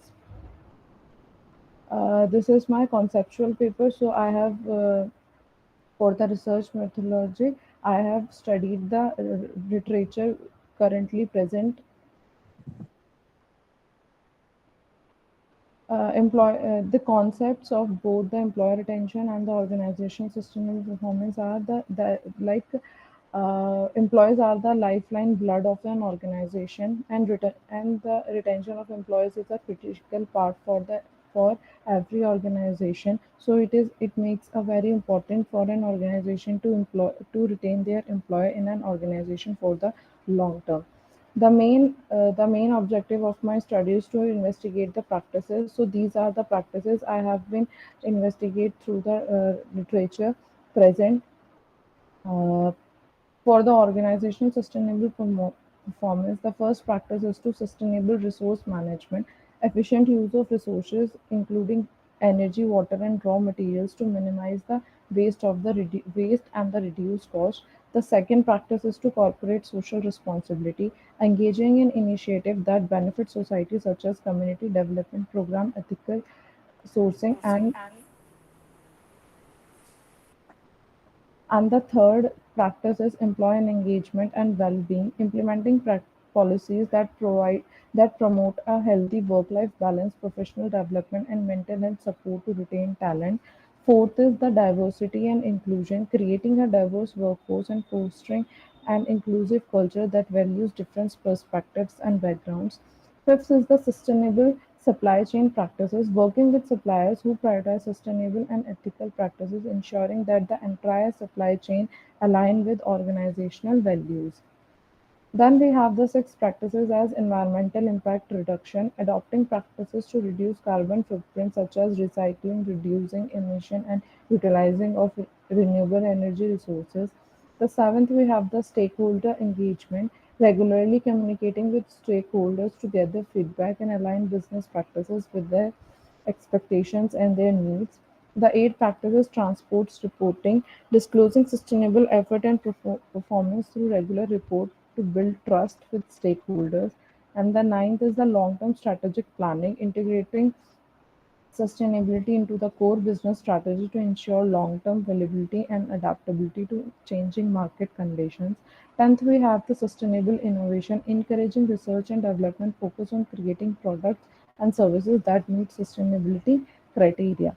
Then we have the practices which can be used for the employer retention in an organization. The first practice is to job satisfaction, ensuring employees are happy and fulfilled in their roles, leading to increase in loyalty and commitment. Then we have the career development. Career is an important aspect for every individual, so providing opportunities for training, skill development, and enhancement to help people to help employees grow within the organization. Then we have the work life balance, promoting policies that support a healthy balance between the work and the personal life. Then we have compensation and benefits. Compensation attracts the employees to work harder, so offering competitive salaries and comparative benefits packages, including health insurance, retirement plans, and bonus. Then we have the recognition and rewards, implementing systems to recognize and reward employee achievement and contribute forecasting and sense of value of appreciation. So lastly, we have discussion that there is no fixed practices that we can say that these practices can achieve these practices can attain the organization's sustainable performance and the employee retention, but we have to say that through our study, organization must conduct stay and exit interviews for the employee retention, and organization can conduct contacts to keep employees motivated. Employers must do smart hiring so that the employees can do not leave the organization. Organization must encourage employees to be part of company CSR initiatives. Organization must do sustainable innovations. Organization can implement the green HRM practices and also encourage the employee green behavior. Lastly, we have the conclusion that through this research, we saw various trends over the years and practices used across the industries for improving employee retention and organization sustainable performance.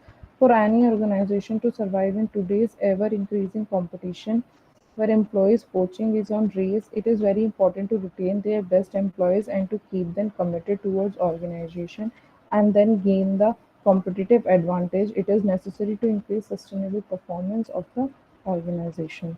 Thank you. Thank you so much, ma'am.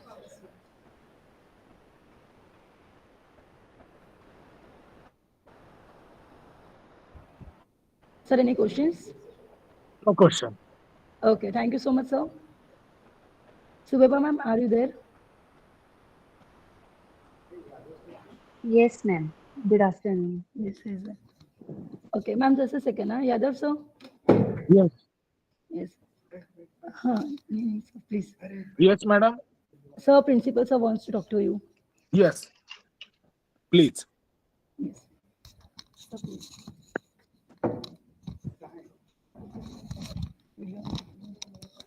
Hello, Hello. sir. Yes, good afternoon. Good afternoon, sir. Thank you very much for accepting our invitation. Ah, so how many participants left out? कितने participants रह गए? All 6 to 7. 6 to 7. 6 to 7. Okay, fine, fine, fine. Okay. Okay. All the best, all participants.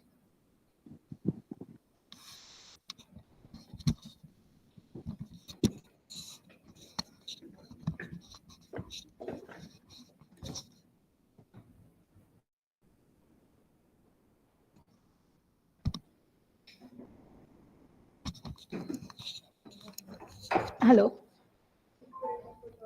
Okay, let's continue. Ma'am, are you there? Yes, ma'am. Okay, Ekta ma'am, thank you so much. Subeba ma'am, yes, you can start with your presentation after introducing yourself.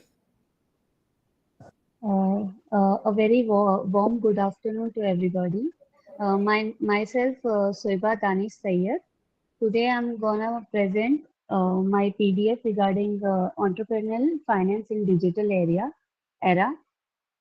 Today I'll give you a brief overview of entrepreneurial finance in digital era, a topic that's redefining how startups grow and succeed Madam, in the PPT. Ma'am, your Okay, screen is sir. not visible. Okay, sir. One second, one second. Yeah.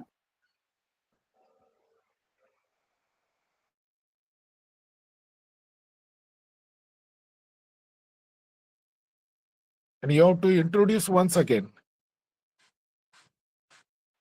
Just a second, sir. Just one And second. introduce yourself. Okay, okay, sir.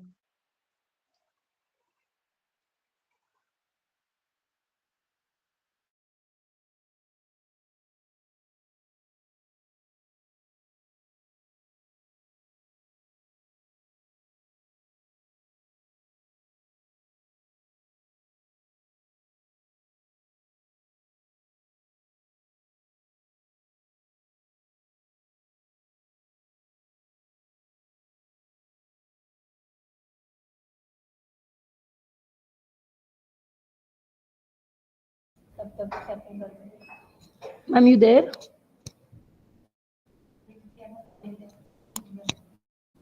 One second, ma'am. Actually, there is some serious network issue over here. One Okay. second. Okay, okay. Khushi ma'am, you there? Khushi ma'am, are you there?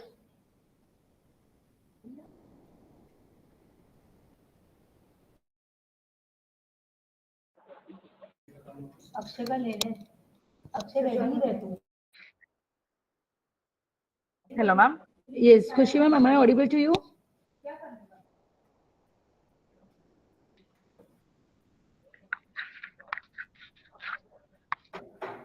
Am I audible? Yes, yes, you are audible. If you want, you can start with your presentation after introducing yourself. Yeah, ma'am. Please.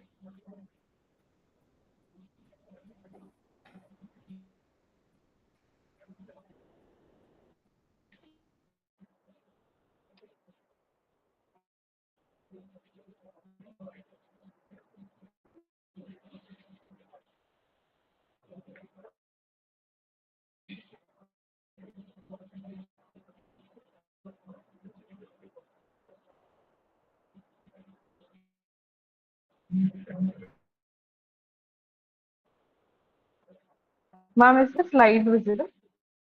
Yes, ma'am, it is visible. You can start.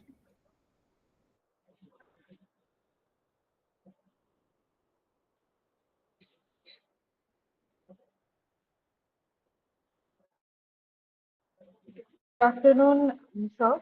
This is Professor Khushi Pujari from Shamnaran Degree College. Today I'm here presenting my research topic, expectations of millennials and Gen Z workers matching HR approach for innovation.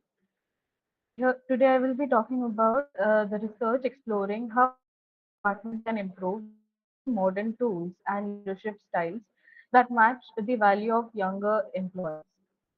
We look at successful companies like Netflix, Google, Unilever, and how they changed their approach to attract and keep young talent by using flexible leadership tools, boost an inclusive workspace. A company can boost employee happiness, lower turnover rates, and become more creative and initiative. Next, we will be talking about buzzwords like millennials, Gen Z, human resource management, innovation, workplace transformation, employee engagement, digital HR, inclusive leadership. Next, we have hypothesis of the study. Hypothesis basically revolves around um, HR. What if HR becomes more flexible, inclusive, and then younger employees will more be engaged and more innovative in their own work. Objective studies stand as to understand what younger workers expect from their jobs, to find the challenges of HR, and try to find solutions for it, um, and look after few more facilities which HR firm can develop further. Few information about the research, mostly research methodology. Firstly, research is depending on the secondary data and some qualitative data and case studies has been explored to prepare this study. My recommendation, or we can say some findings of the studies, based on what we found, we can say some of the things companies use flexible leadership and also feedback driven culture. Basically, take feedback from younger generation, younger employees from millennial and the generation and work on it. Use more, initiate more digital learning tools like online learning platforms, mobile friendly systems, etc. And build inclusive and safe work atmosphere. Certain studies have been referred to generate these findings. Those case studies were Google case studies, which also includes Google gives employees time to work on personal projects, support flexible working, and value diversity. That's why so many over there. Like Netflix as well.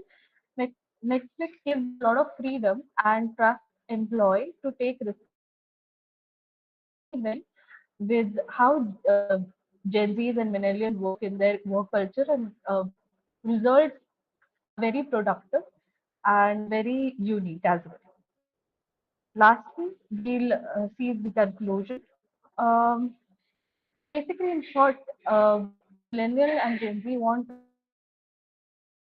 is caring, flexible, and meaningful. If company changes their HR strategies to match these values, they can keep great people and grow strong as a business. The future of work depends on how well HR can understand and support the new generation of workers. These are few reference model which we have concluded some of the results of our study. Thank you. Thank you so much, ma'am. Sir, any questions?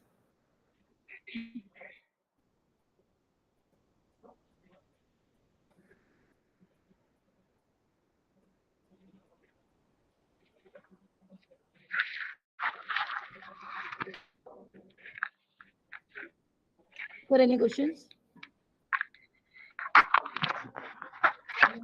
Hello, join us. हाँ, Okay. हो जाए. Okay. Thank you, Kushi, ma'am.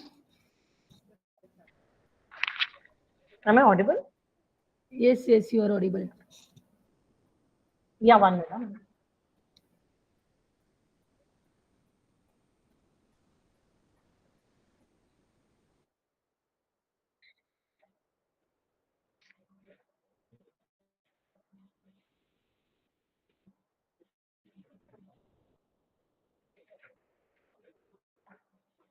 Sueva, ma'am, are you ready with your PPT? Yeah, 1 minute. Yeah, Anuja, 1 ma'am, minute. Sueva, ma'am, are you there? Ma'am, I'm there. Actually, right now I'm using my mobile. I don't have my laptop with me. Laptop Okay. is with my husband. Okay. So he went to his office. So right now I'm searching how to share this PPT on the If you want, ma'am, you can mobile. keep your camera on and you can present your paper. Keep my camera on. Only my face will be visible like that. Yeah, not an issue, ma'am. You can present it. Okay, so there will be no problem regarding not sharing the PPT, right? No problem, ma'am. Okay, then. Okay. 1 second. Hmm.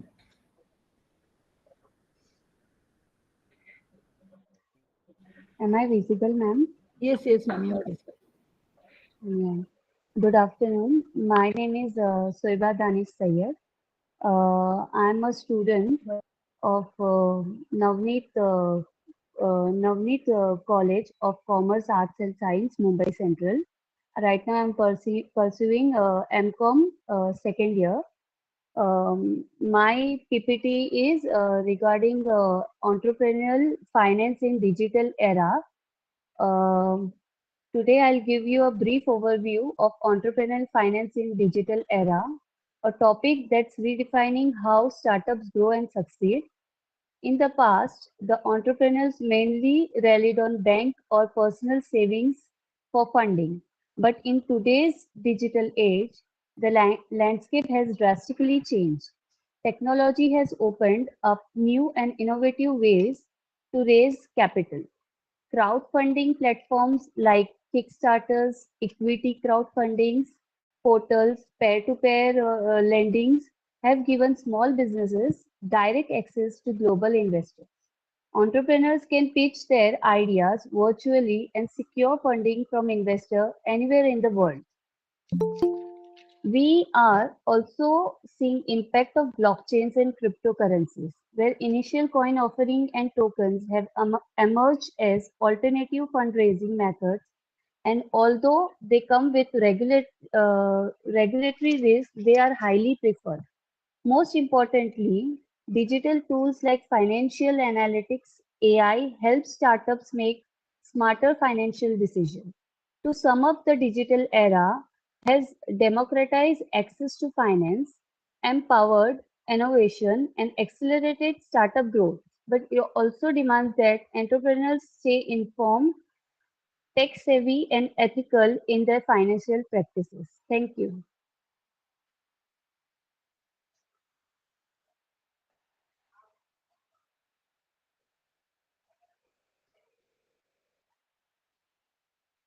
Hello, Shana ma'am. Ma'am. Okay. Thank you so much, ma'am. Sir, any questions? Yeah, thank you so much.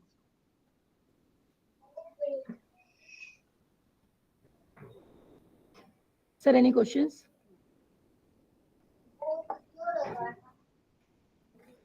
Okay. Thank you so much, ma'am. Thank you. Have a nice day. Same to you.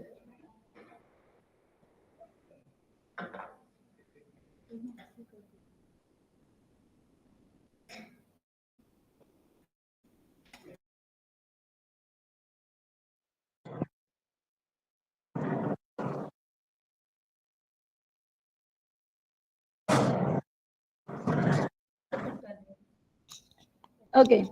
So now next, Neela ma'am, are you there? Hello. Hello. Yes, sir. Uh, when there are the two participants left out, just to intimate me, Okay, sure, sir. like second last. Okay, okay, sure. Huh? Okay, okay. Sure, sir. Kushi ma'am, are you there? Yeah.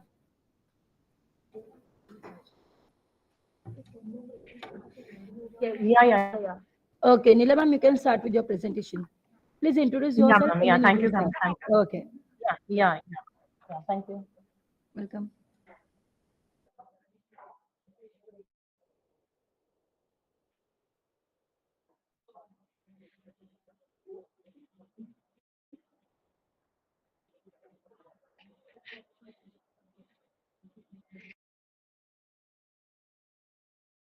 Myself, I'm Neelam Bhavesh Dikshit, and I'm assistant professor in Thakur Shamnayan Degree College, Chandivali. So today's topic for presentation is entrepreneurship development in from youth perspective. Basically, sir, what I feel is entrepreneurship is a critical driver of economic development. When we talk about entrepreneur, we talk about youth, and youth are nothing but the critical driver wherein if we lead them towards entrepreneurship, definitely they will be the one who will be the pathway towards the development of the economy, as well as they will be the foundation for our employment generation. Even they are the innovative, bringing up industrial growth, bringing up rural upliftment, and nothing but the overall national progress to the country. Now, entrepreneurship has not only become a solution, but it has also become a necessity to us. Why? Because we know that through entrepreneurship, we can definitely bring a change to economy. But where we lag is nothing but challenges that are being faced by entrepreneurs. What are they? They are nothing but the limited entrepreneurial education and definitely the policy hurdles. Now, talking about the literature review. When I was doing a study, I came to know about that there were certain areas where entrepreneurship study was being taken up, but the main aim to understand behind this study was to understand the motivation becoming an entrepreneur. What are obstacles they are facing to become an entrepreneur, and how or what would be their role in the entrepreneurial economic system. Like on both the type of data, that is qualitative as well as quantitative. Data I have undertaken 50 youth respondents were male and the female, and I found maximum youth were interested in entrepreneurs because they know that when they are in an entrepreneur, they get a freedom of their thought, they get a freedom of their creativity. I have referred to number of articles as well as the policy documents. Undergoing study, I found certain results wherein, when we talk about entrepreneurship, definitely, if we see within a few years, there is a rise in the youth-led startups wherein people have come up with the entrepreneurship or coming towards entrepreneurship because they feel that they are job satisfied. They don't have to be job dissatisfaction because they feel they are the owner of motivational drivers, something which makes you come ahead with your own thought, with your progress, definitely it's motivating. No doubt, when we say about success, it can be never without challenges. There are a number of challenges being faced by the entrepreneurs. Comparing to the international, to know that yeah, definitely entrepreneurship can lead to the economic development, and definitely the role of government policies to play a crucial role in the development of the economy. Now, talking about the studies, what we can do to bring up this study to an actual, like introducing entrepreneurship education at high school level.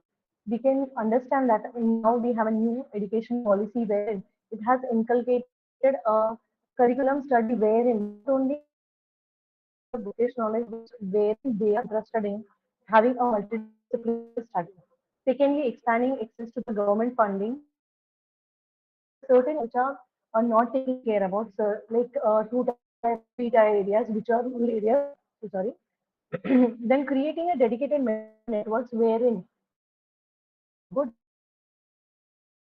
young people who don't have a clear idea as to how to lead towards the through that to the veteran industry so that they can have a good experience on it. Compliance procedure, they do not undergo this entrepreneurship because they get tired with, or they easy to understand or to follow, and reducing the bureaucratic red tape and promote private privatization cannot be affected. It's like there has to be a growth of a mixed economy by developing a innovation hubs in two and three fancy. About the through the studies,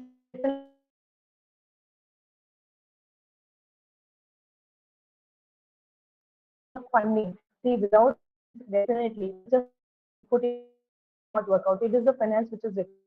For funding is required, as well as the digital tools, because today is an AI world wherein funding, mentorship, and digital tools can only help us to bring about an economic. Lastly, I can just say that entrepreneurship is something which should be sustainable and will bring up entrepreneurship. Thank you, sir. Any questions? Sir?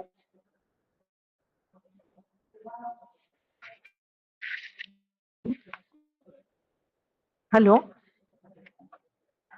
Hello. Hello? Hello? Any question, ma'am? Yeah.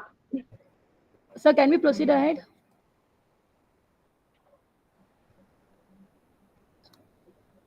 No question. Okay, thank you so much, sir. Thank you so Thank you. much, Thank Neelam you. ma'am. Thank you so much, sir. Okay.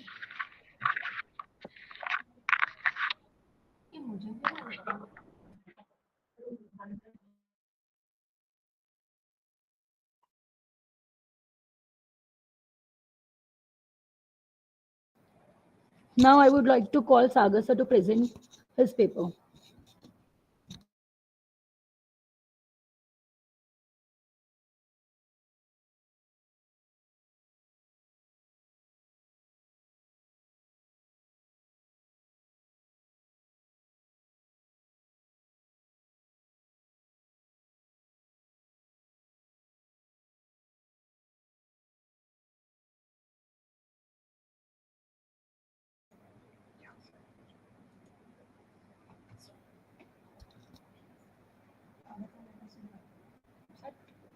Good afternoon. Hi, myself, Assistant Professor Sagar Kundi from the Department of BAF, and my topic for today is the evolutionary impact of UPI and Indian stack on startup fundings in India.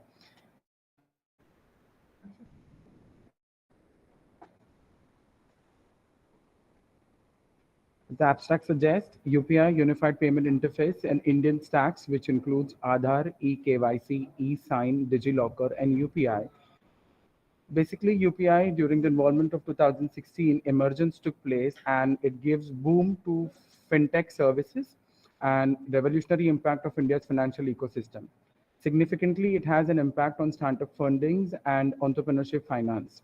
The study is trying to explore on how digital infrastructure, compromising all those Indian stacks, has addressed long-standing challenges like information asymmetry, lack of credit history, and inefficient system faced by early-stage startups. As these are major force which impacts the Indian growth of economy as well in startup funds by enhancing access to capital, growth to digital startups, and growth of digital startups. Following are the keywords as is shown on the screen. The above chart shows the sector-wise distribution of startup fundings which have been boomed using Indian stacks. Majorly, fintech services has been boomed, showing 35.0 percentage. Apart from that, we have health tech, education tech, and e-commerce, and 10% criteria is given to other sectors. The three review of literatures which have been already been pasted shows by UPI and digital payment, Indian stack and financial inclusion, impacts on startup ecosystem. The objective of the study is to explore the ways in which implementation and uptake of UPI have affected the amount and kinds of funding that Indian startups have been able to obtain. The next objective is to understand how the incorporation of Indian stacks like eKYC and digital identification, verification, paperless documentation has made the businesses to obtain finance, and it has been made simple. The next objective is to discuss ways and try to find out why Indian stacks and UPI have lowered financial inclusion obstacles and facilitated startup funding. Last, the common objective is to raise awareness among stakeholders impacting about revolutionary impact of UPI and Indian stakes. The two major limitation of study, I would say, is the time constraint, and majorly the paper topic is based on secondary data, which may not have reflect the most up-to-date of comprehensive information. Major data that has been shown on this project is particularly for the year 2024. As we know, the financial trends and technologies improve at a very fast pace, so that the study does not show that range of bias. The research methodology, majorly as the research is based on secondary data, it's descriptive, it shows descriptive and analytical design, whereby, as you can see, the startup fundings and UPI flowcharts, which shows from 2014 to 23, it has been increased significantly. And by the Ministry of Finance RBI report, after 2016 till 2024, number of startups increased from 350 startup fundings increased from 350 to 1200, that is up to 29.17 crores. Now, why did startup fundings and startup growth after API Indian stake? The first point I would like to suggest in recommendation in conclusion is it basically happened because of lower barrier to entry. As before Indian stack, startup needed to build their own payment system and do paper-based KYC and spread on physical infrastructure. But after Indian stack, UPI has made it almost free, as Aadhaar plus eKYC verification has made it very easy and fast and digital. The result is, with any idea and a laptop, you could easily launch a new startup quickly and cheaply. The second is it has increased the trust from investors, as investors love transparent regulations, massive user biases, cheap customer acquisition, resulting in global and domestic investors felt being confident and building up to big Indian startups.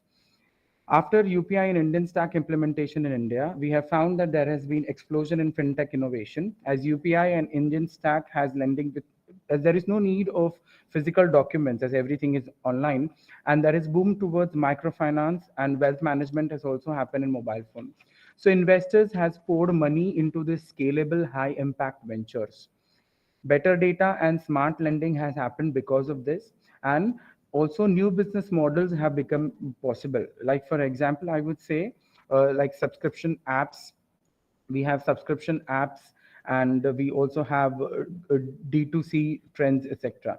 So conclusively, UPI and Indian Stack has played a major role in booming a digital rail towards new economy, as startups which no longer had to worry about how to get paid, how to verify users, since everything is online, and they could just build, launch, and grow, and investors could take notice. Thank you.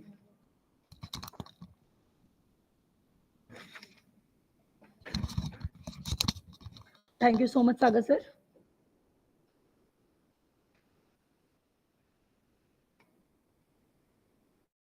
Okay. Akshay sir, are you there? Yes, ma'am. Yes, ma'am. Okay. So can we proceed ahead?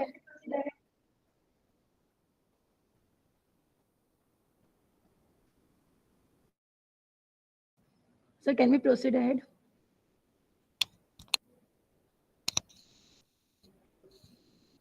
Okay. Now I would like to call Akshay sir to present his paper. Yes. Okay, sir. Thank you, sir.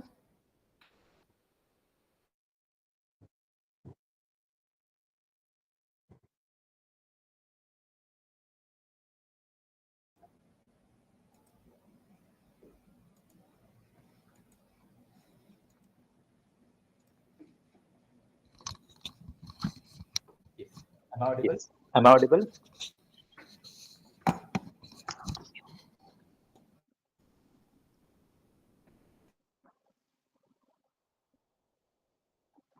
Yes.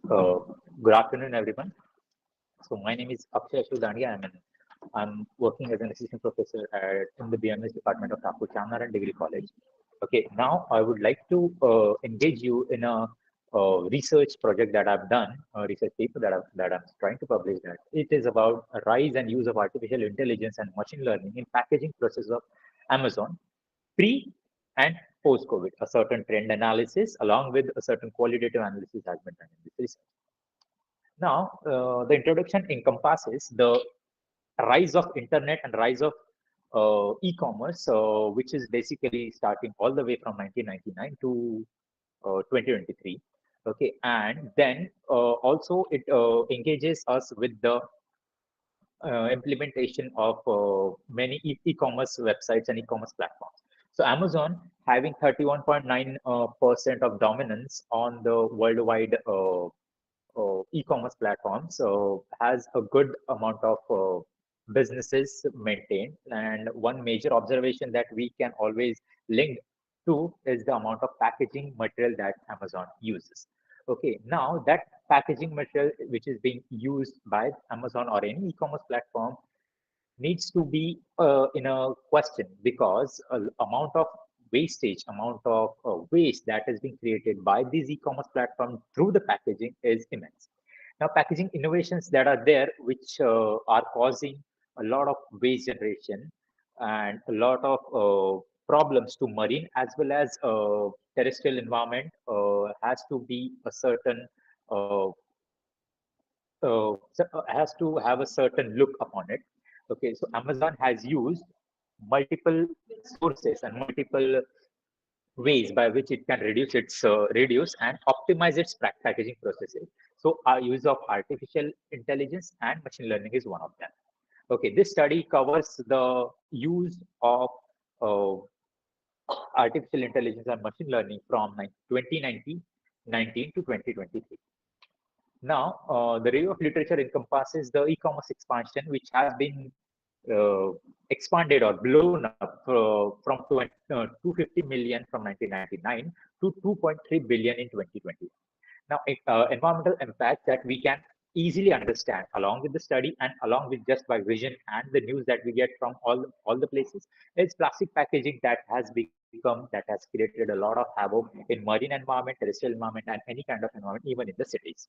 Okay, now Amazon being a great player in e-commerce section, always go ahead with the always being a heading arrow in distributing the products and services to the customers. So having a lot of packaging, having a lot of plastic waste that is there being generated by Amazon itself. According to the report that has been published by Oceana in 2020, there are this is basically a proof that 22 million pounds of plastic waste can be have been found in water itself. Now, consumer concerns, which are environmentally conscious and environmentally aware of their surroundings, always have a major concerns related to marine plastic pollution as well as special particulate pollution. Now, integration of AI by Amazon into the process has led to identification of inefficient packaging and rectification of the same. Okay, and the machine learning has led to the development of certain algorithms by which a certain AI or certain robotics or certain automation process has been learning on its own. It also supports, it also integrates packaging by weight, efficiency in packaging by weight, efficiency in packaging by space, efficiency in using the biodegradable material and appropriate material for appropriate product. Now, methodology involves a qualitative approach to understand the secondary data produced by Amazon itself from 2019 to 2023. Data sources that we have got is from Amazon sustainability report that is there from 2019 to 2023, which has been published by Amazon. It is verified. Now the analysis is being very qualitative and focusing on the packaging material savings, automation, smart system, efficiency of the particular packaging AI and by weight as well as by space. The comparative study has been done from uh, pre-COVID region, pre-COVID time period, during the COVID and post-COVID time. Now, key development and key findings for this study are as follows: that in 2019, the machine learning and AI integration uh, implemented in the packaging process selected very lighter mailers cutting material use. Obviously, the best solution, which has been understood by the Sustainable Development Goals for the waste, is basically when you want to reduce the waste, you completely lose out the material. You do not use the material that can create waste. Okay, so cutting the material use or using the material efficiently is being implemented in this machine learning algorithms. Then in 2020, the AI, artificial intelligence and machine learning growth in the Amazon packaging processes was a little slow, as they were more focused on shipping in their own container along with the certain health and safety concerns of the communities. Then in 2021 and 2022, the optimization of AI and machine learning has been scaled up to 65 to 97% in the shipments worldwide. And lastly, in 2023, it introduced Robin, which is an AI robotic arm, along with the machine learning optimization, machine learning algorithms implemented into the algorithms of AI. Robin has seen a lot of improvement into the process. Overall, 43% packaging weight has decreased in 2015 till now, which has been seen throughout the reports. Now, the role of Robin in Amazon's AI robotic arm. So, what is the role? Is it identifies the amount of packages, even in the heap, and place the packages efficiently using space. And it has a machine learning algorithm. So, obviously, it is adaptive to every other kind of scenarios that are being fed to it, and then automates the picking, sorting, and error correction in packaging itself. Now, it learns from millions of packages and multiple amounts of data that have been gathered throughout the processes, and can conclude based on what kind of package it is there and where to place it. Then modular design is scalable to various Amazon facilities. It has been said to be scaled to various Amazon facilities, but has not been achieved yet. Now, the material reduction, the major findings that we can see, the images that are there. The first image is the Robbins image, that is an AI robotic arm. Over 35% reduction in corrugated box usage can be seen, can be observed, and the environmental impact has been reduced to a certain extent, as we can see millions of tons of packaging saved by lowering emissions. Yes, production is less because the need is less, and demand is less, so production is less. Then customer operations, so packaging tailored for products, improving satisfaction and speed. So the second image shows that the identification of packages that are there. So this multiple kind of, in a heap of packages, Robin can identify multiple packages and sort them accordingly, and put them in a major container or by weight as well as by space, by volume. There are certain limitations to the study, as Amazon self-published reports. Okay, so lack of extensive third-party verification and transparency is observed, and uneven implementation across the regions like India and US versus US. US, we have a lot of facilities where Robin is working, but in India, as we are discussed about scalability, Robin is yet to be implemented. Then Robin scalability once again and the pandemic impact remain unclear because in pandemic everyone was relying on the e-commerce website, okay, along with other as well as Amazon. So Robin scalability taking a lot of efforts in being worldwide major AI being used for packaging by Amazon. Now, at conclusion, AI and machine learning in packaging represents a global innovation case balancing growth and sustainability as it focuses on reduction of material by weight as well as reduction of material by size so that packaging waste can be reduced. Packaging material can be efficiently used as well as optimized processes of packaging. And the future focus can be understood as more transparent data can be gathered, third party reports can be published and that can act as a secondary data for the major research for ahead. That's all from my side. Thank you.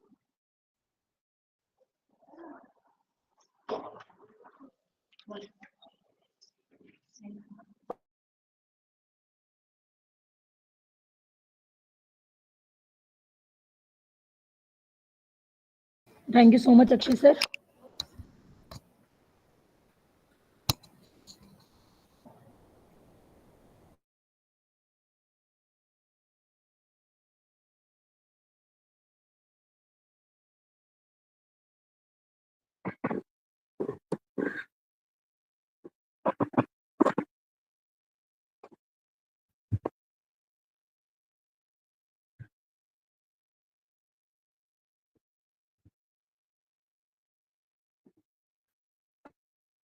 Okay, now I would like to call Vedant sir to give us presentation.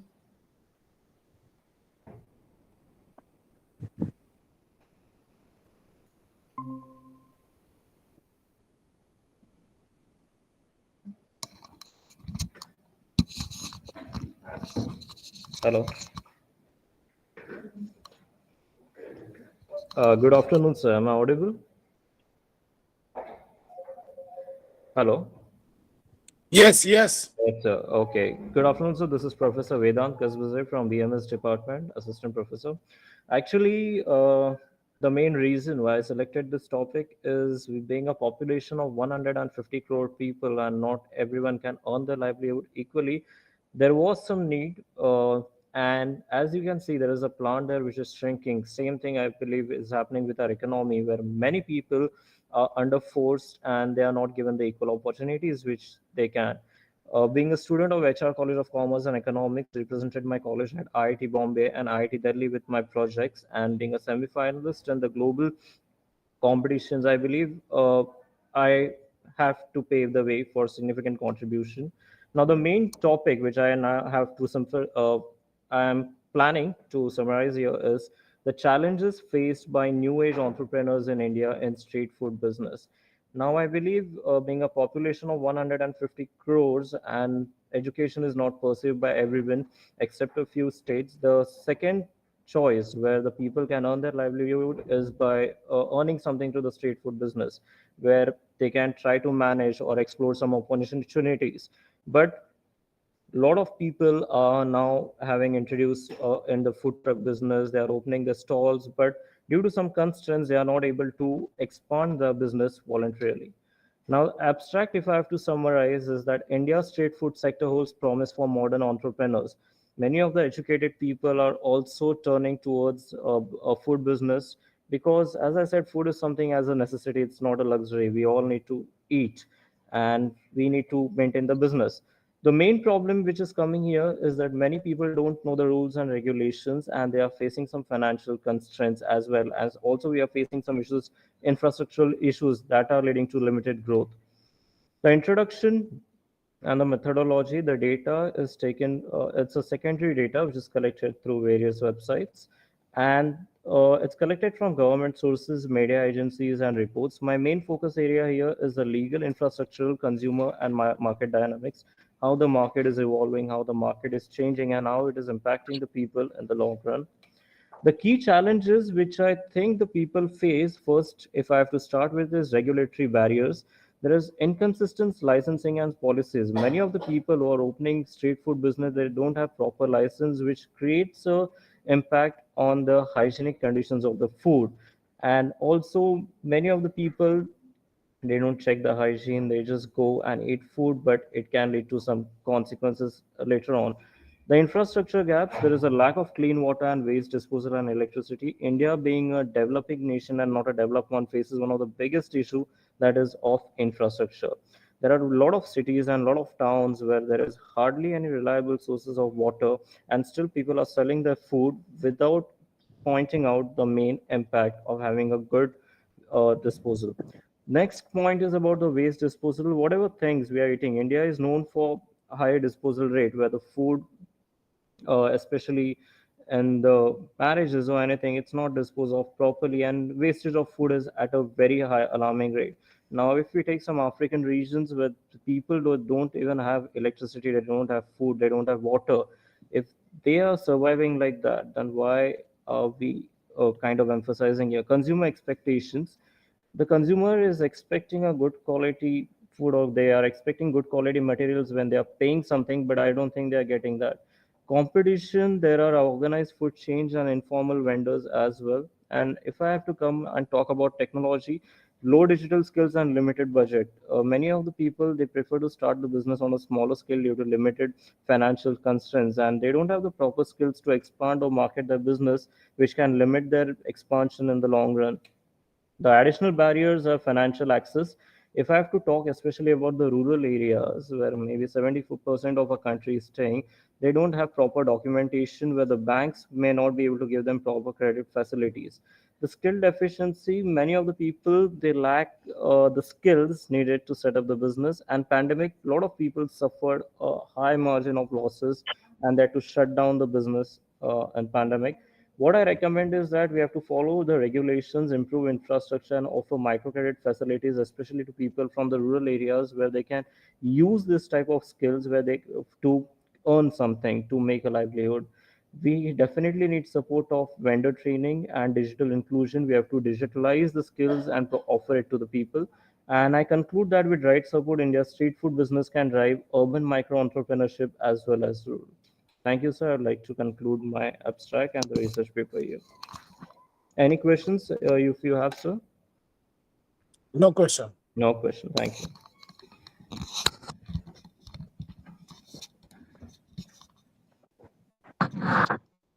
Thank you so much, Vedant sir.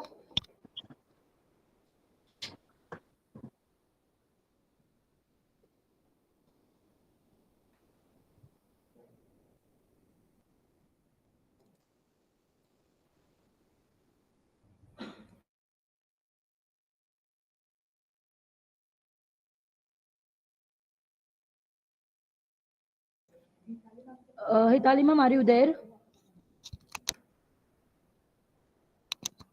Hitali ma'am? Yes, I'm there. Okay, ma'am. You can continue, ma'am. Please introduce yourself and you can start with your presentation.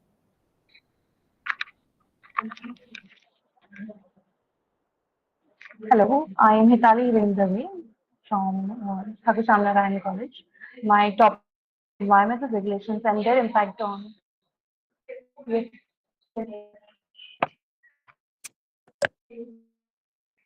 environmental regulations and their impact on business. Um,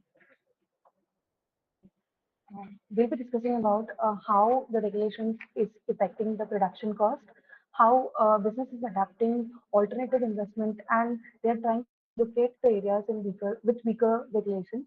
Significant benefits, that is reduced air pollution, improve public health, and lower illness.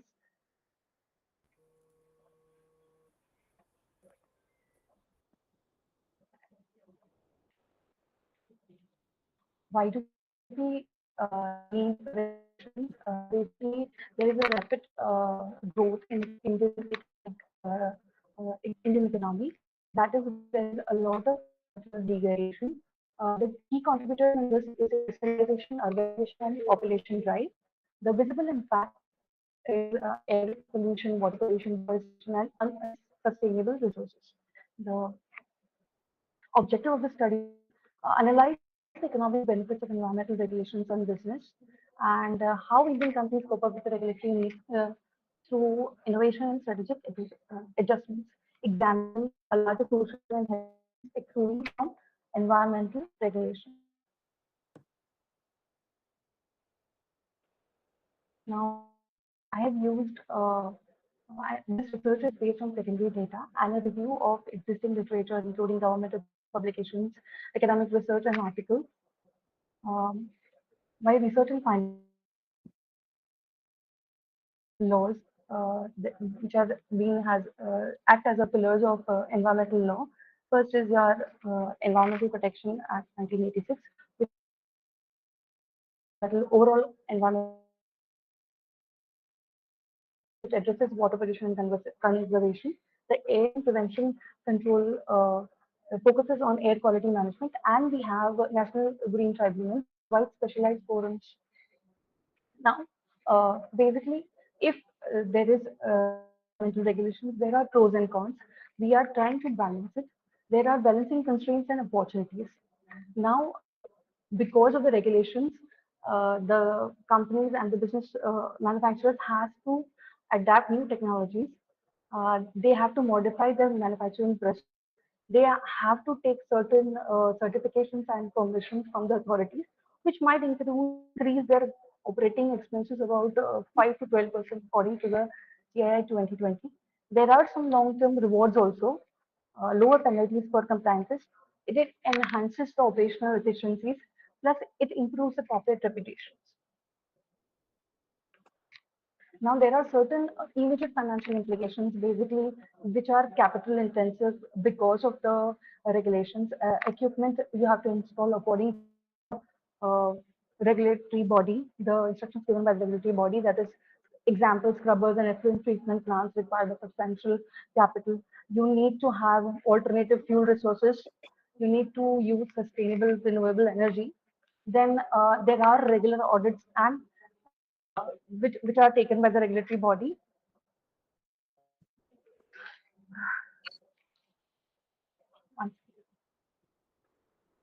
Now, next is innovation as a response. Because of the regulations, the manufacturers are moving on to sustainable processes or manufacturing process. Example that Tata Steel has used integrated environmental consideration to core business strategy, results in reduced energy consumption and waste generation. Ambuja Cement waste heat recovery. It utilizes heat to minimize the fuel cost and emissions. Cleaner production methods.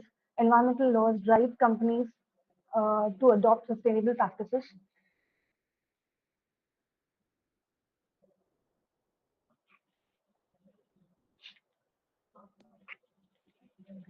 This has also given creating a new market for renewable energy. That is, people are moving on to solar and wind sectors. Electric vehicles are being very popular these days. Clean technology, pollution control has become a growth sector. Green packaging, sustainable material are replacing the traditional options. As an example, we were using mostly paper cups, still using paper cups.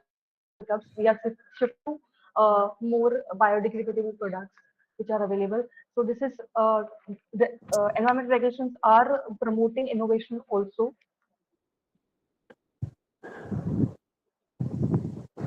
There is societal and health benefits also. Social impact. Regulations leads to significant public health and improvements. It correlates with fewer respiratory illness, hospitalization, and premature deaths. Better effluent control improves water quality and sanitization. On the global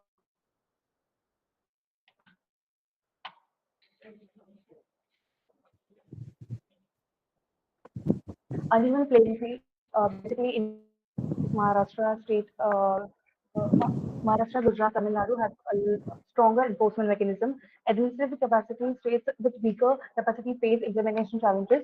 And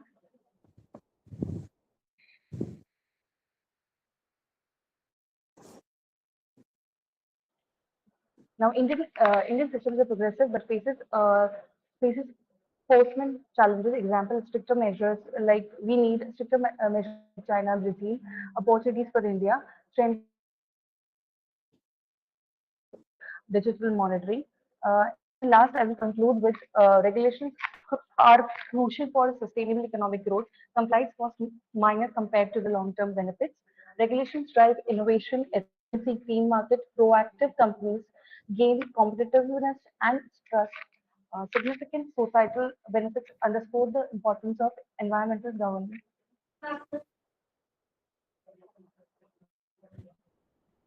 Uh, I would like to conclude the PPT with some of the recommendations. Uh, Unequal enforcement across the state, lack of regulatory coordinates, and limited support of the government. They should call for a policy reforms, balancing the government goals with economic imperatives, increased transparency, robust infrastructure, technical guidance. Now, any, any questions?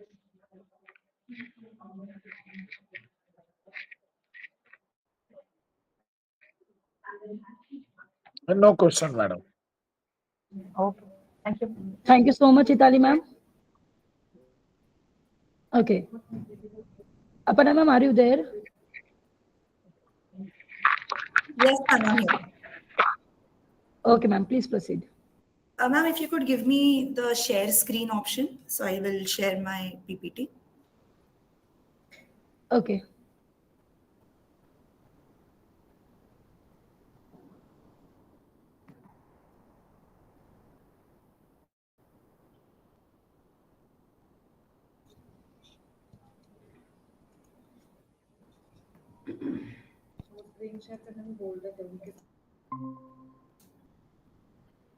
Right, can you see my screen? Yes, ma'am, it is visible. Yeah. Okay, I would like to start then. Good afternoon, everyone. I am Assistant Professor Aparna Kulkarni from Thakur Shamnarayan Degree College, and representing myself and my co-researcher, Assistant Professor Mitali Suryakant Sankhe from Guru Nanak College. I'm excited to present our research on the influence of electronic word of mouth, that is EWOM, influencer entrepreneurship, and online reviews on the consumer purchase decision in the Mumbai metropolitan region. So our study, as far as our abstract is concerned, our study delves into how digital forms of communication, particularly EWOM and influencer content, are transforming consumer behavior in the online marketplace.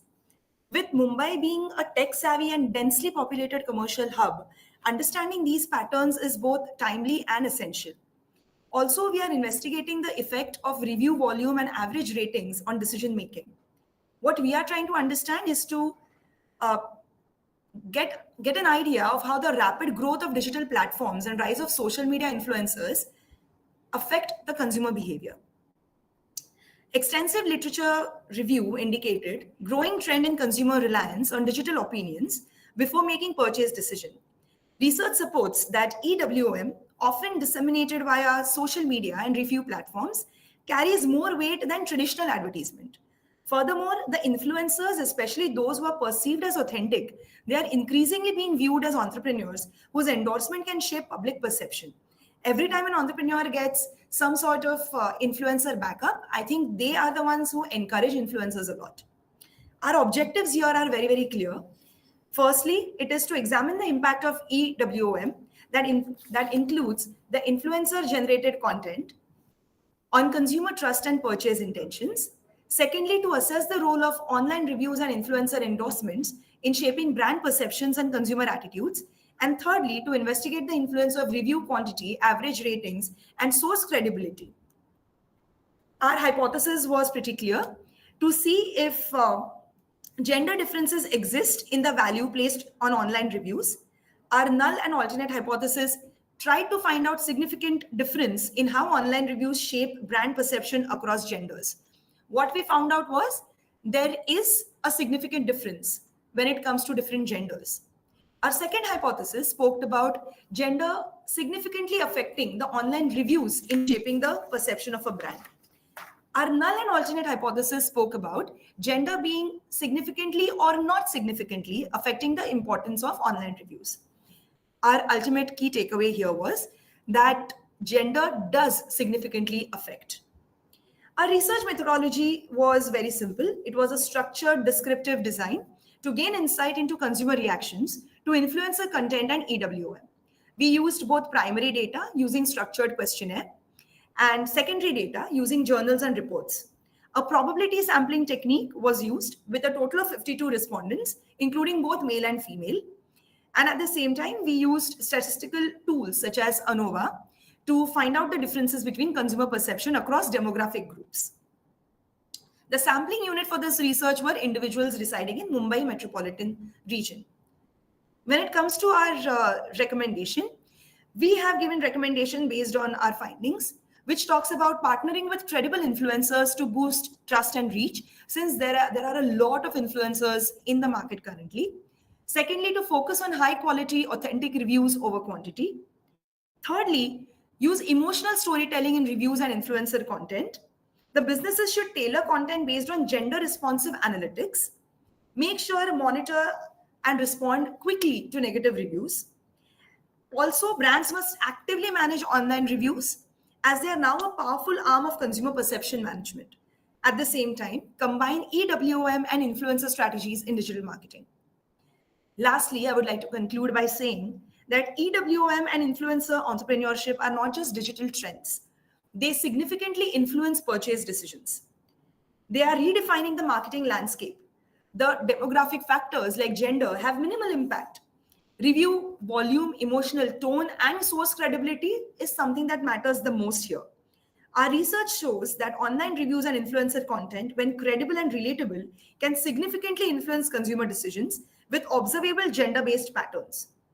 Positive reviews boost purchases and negative ones deter them. And the consumers trust influencers and value authentic content. Lastly, I would just like to say that EWM calls for more nuanced and data-driven digital marketing strategies. That's all that I would like to say. Thank you so much. If there are any questions, I'm open to them. Thank you so much, ma'am. Thank you. Sir, any questions? No questions. Okay, thank you so much, sir. Thank you so much.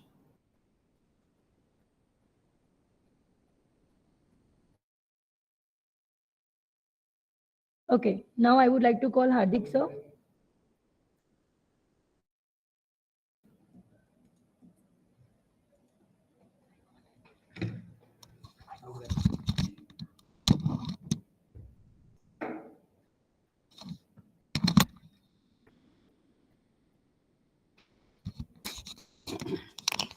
Hello.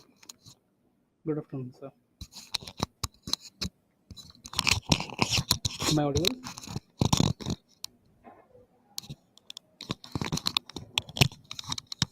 Hello. So my today's topic is emerging investment trends among youth. That is a study on saving and spending dynamics. Myself, Hardik M. Goradia, as a scholar from Ramanand Arya DV College. So the main topic for the study is to investigate the youth investment trends, focusing on their saving and spending habits. With rising financial literacy and digital access, the young individual aged between 18 to 30 are exploring mutual fund, crypto, stock market, digital gold. Surveys and interviews reveal that income, peer influence, social media, and risk appetite drives the decision. A shift from traditional saving to modern investment is evident, urging educators and policymakers to encourage responsible, tech-savvy financial behavior for long-term stability. The main keywords for the study will be youth investment trends, saving habits, spending behavior, financial literacy, digital investment platforms. The main objective for this topic is to analyze the saving and spending behavior of youth and its impact on investment decisions, and to identify the emerging investment avenues preferred by youth and the factors influencing their selection. Then for two objectives, I have identified two hypotheses as well. The very first hypothesis for objective number one is there is significant relationship between youth saving habits and their preference for modern investment avenues. And the second hypothesis for second objective is youth with higher financial literacy are more likely to engage in diversified and risk-aware investment practices. Then the main statement of research problem for this study is, in recent times, if you see the diverse digital investment options, yet many display inconsistent saving habits and impulsive spending, risking the long-term financial health, influenced by limited financial literacy, peer pressure, and short-term gratification for their investment choices may stuck sustainability.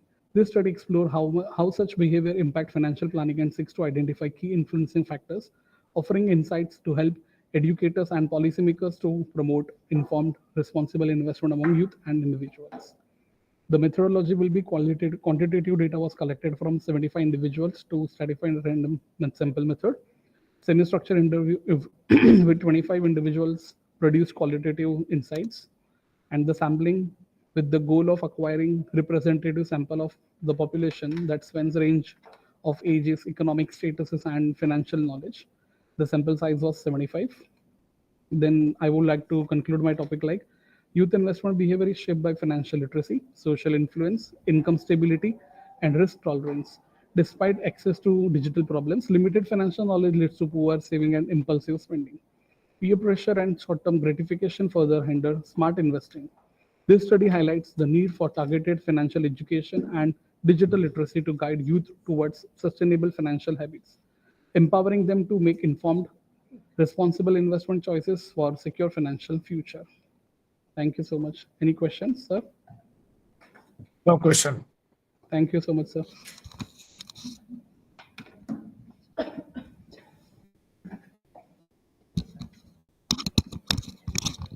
Thank you so much, sir. How many remain, madam? Only the last 3. Little time. It is a long. Just last 3, sir. Aparna ma'am, are you there? Yes, ma'am, I am. Yes, ma'am. Please proceed.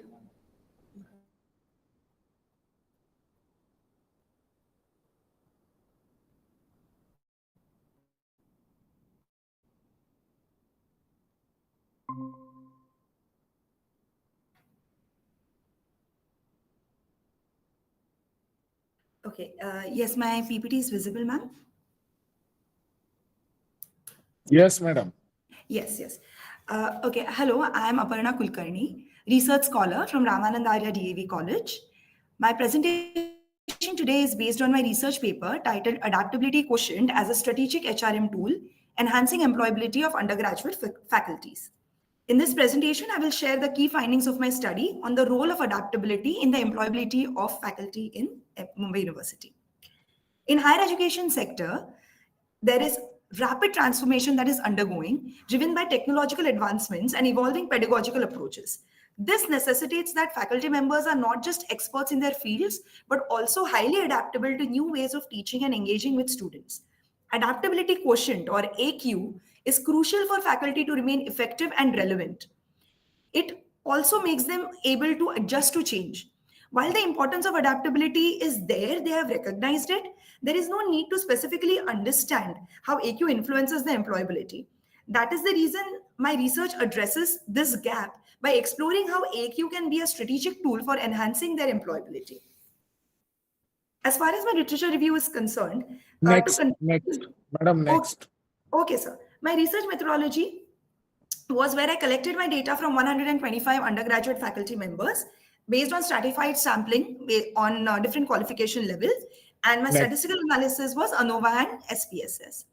My first objective was to examine the adaptability skills of faculty based on their qualifications. My key finding being faculty with professional degrees reported the highest adaptability skills. My second objective was to study the relationship between adaptability skill and employability. Here what we found out was the higher levels of professional specialization is associated with greater adaptability. When it comes to concluding my findings and strategic implications, my research highlights that there are significant differences in adaptability skills that exist among faculty with different qualifications. And there is a positive relationship that exists between adaptability skills and employability. The most important point in my research are the implications that I found out and the suggestions that I would like to give. Firstly, we have to integrate the AQ assessment into recruitment and performance appraisals along with the IQ assessment that we usually do. Secondly, we should develop a targeted training program to enhance faculty adaptability. Thirdly, we have to foster a culture that values and rewards adaptability and continuous learning. And finally, strategic HRM interventions which can significantly improve faculty employability and institutional effectiveness is essential. Thank you so much for paying attention. If there are any questions, I'm open to them. No question. Thank you. Thank you so much, sir. Thank you so much, ma'am. Okay, sir. So I'm the second last. I'll take only few minutes.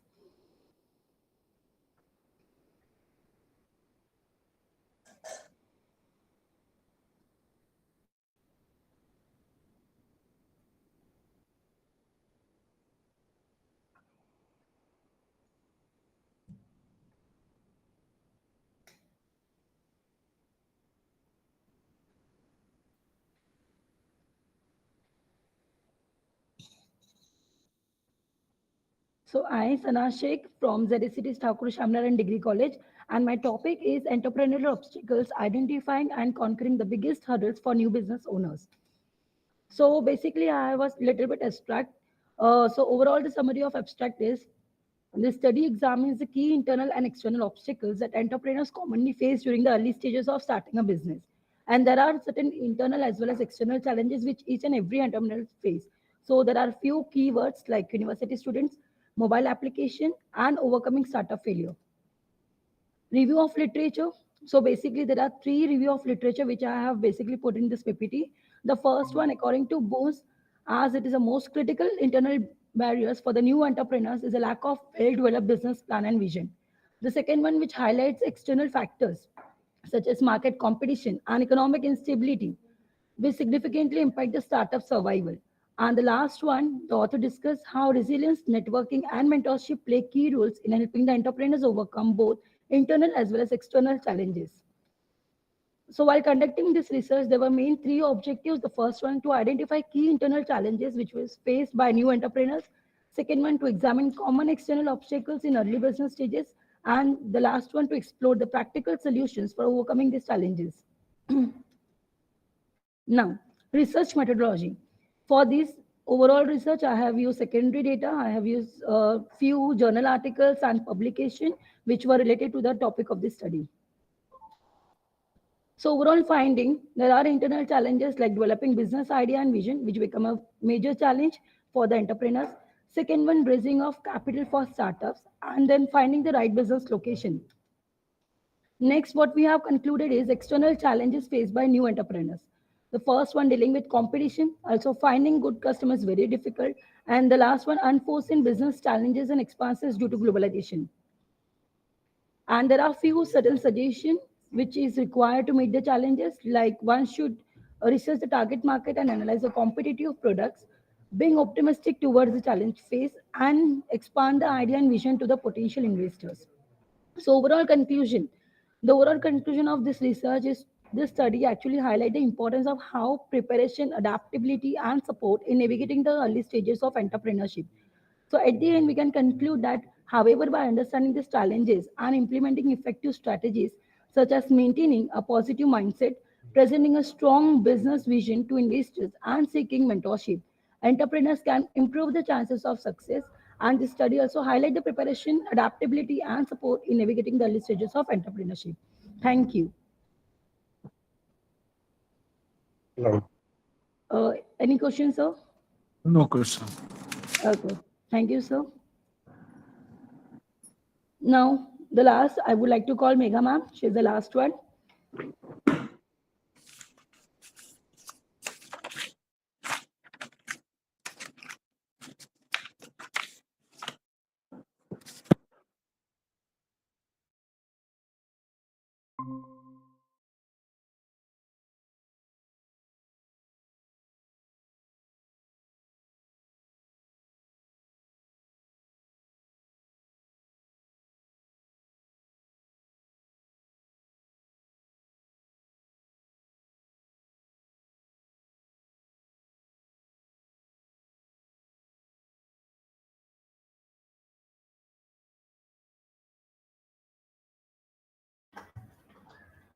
I audible, sir? Good afternoon.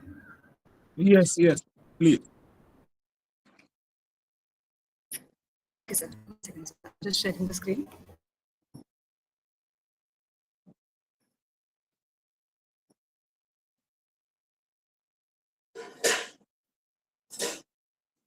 भरपूर दे.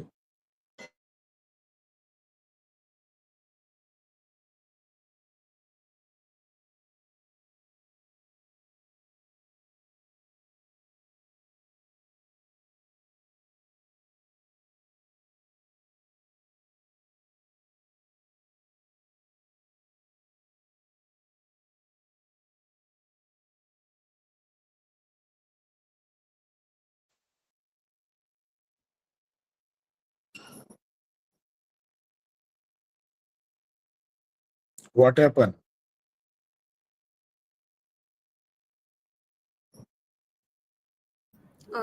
Just a second, sir.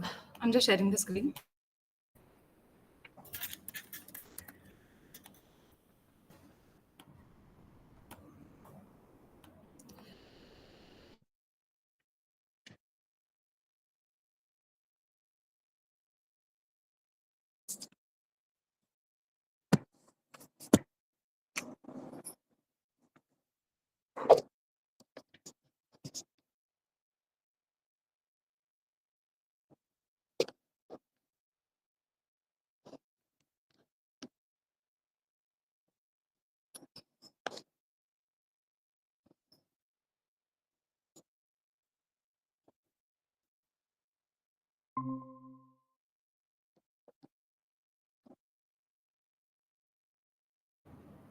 Yes, sir.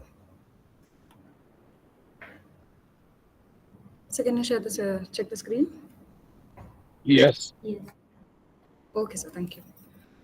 Hello, sir. Good afternoon.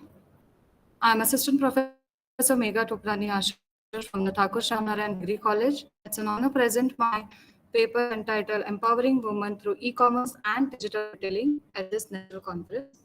It has the power to bridge the gender gap and transform the life. I inspired taking this topic as in our India has been a rapid rise in a woman-lead startup, especially the post-COVID, when women turned to online platforms like Amazon, Instagram, WhatsApp Business, and Meesho to launch the home business venture. This shift, born out a necessity, has now become a long-term trend. A great example is to rise of a homemade product stores by women during the pandemic. One of the most just a moment, sir.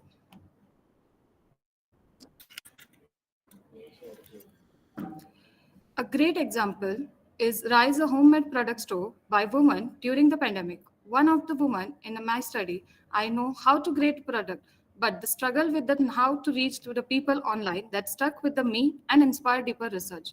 My objective is to focus on this paper, the understand the concept of e-commerce, explore the women empowerment through e-commerce in India, analyze the role of a woman enterprise in e-commerce. I have taken few examples as in case study regarding or related to my objective. The methodology I have used to conduct the mixed method study surveyed by the 75 women entrepreneur and did interview for qualitative insight. Most were running small business through the platform like Amazon, Instagram, and WhatsApp. My findings regarding the topic, many women experience growth in income, confidence, and business reach. However, they also face hurdles, logistic, digital marketing, payment system, and sometimes the gender bias also. So here there are few recommendations on the recent time that enhance the digital literacy training, promote the mentorship program, strengthen infrastructure in the rural areas, encouraging financial and logistic support, and the last, support networking among women entrepreneurs.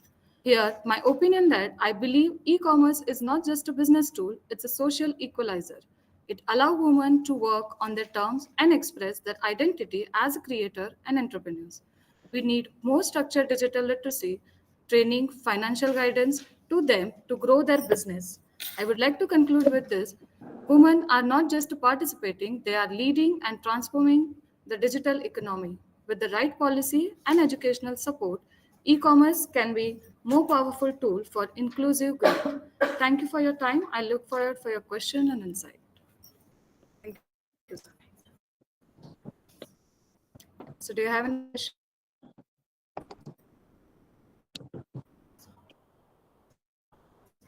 Hello. Hello.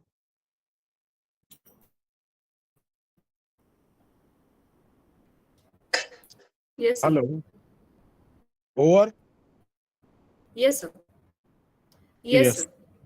So shall I take 2-3 minutes? Sure, sir. Before taking the starting, uh, when the result is to be declared, or I should communicate the result to you? So by today itself, yeah. Wait, immediately or later on?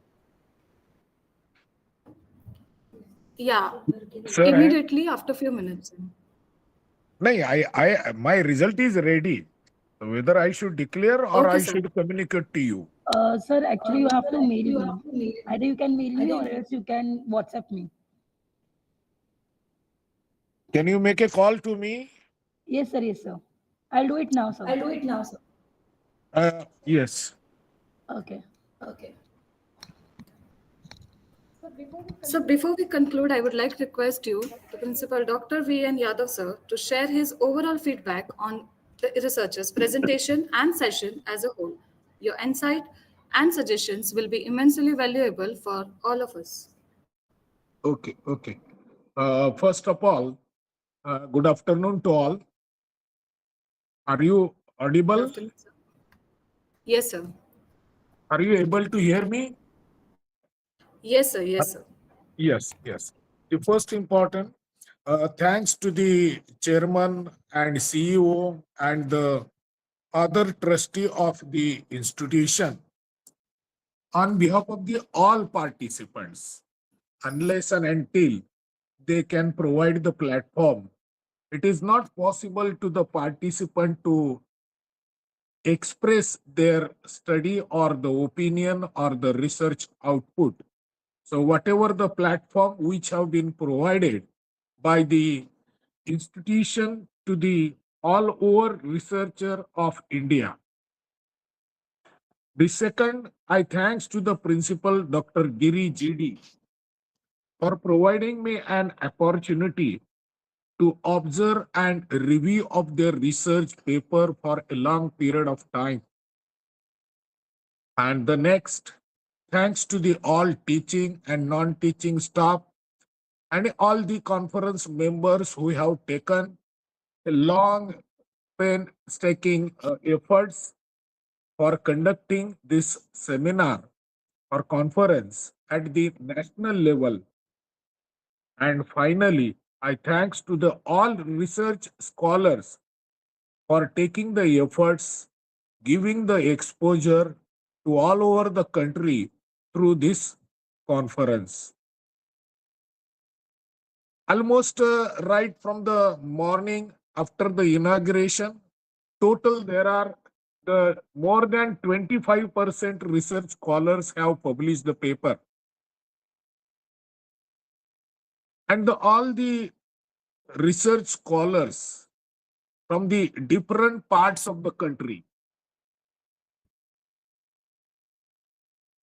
Haryana, Chennai, Coimbatore, UP, Nagpur, Haridwar, Uttarakhand. So, which indicates that this national conference have been is successful because there are the participants from the country, various states. So I think this conference is very successful since there are a lot of research paper have contributed in the form of research article, and more than 25% research scholars have presented the paper, which indicates that the task or the object which have been targeted by this institution and the college under the guidance of the chairman and the principal and IQAC team is successful. I wish all the best for the remaining day or the activity of the conference. Thank you to all. Thank you, sir. Hmm. We'll proceed with the vote of thanks. Thank you so much, sir, for your valuable feedback. It is Okay. now my honor to deliver the vote of thanks. We are truly grateful to Principal Dr. V. N. Yadav, sir, for sparing his valuable time and joining us today. His remarkable contribution to academics and the research, along with his inspiring presence, have added immense value to our session. Thank you once again, sir, for your guidance and encouragement. Thank you all.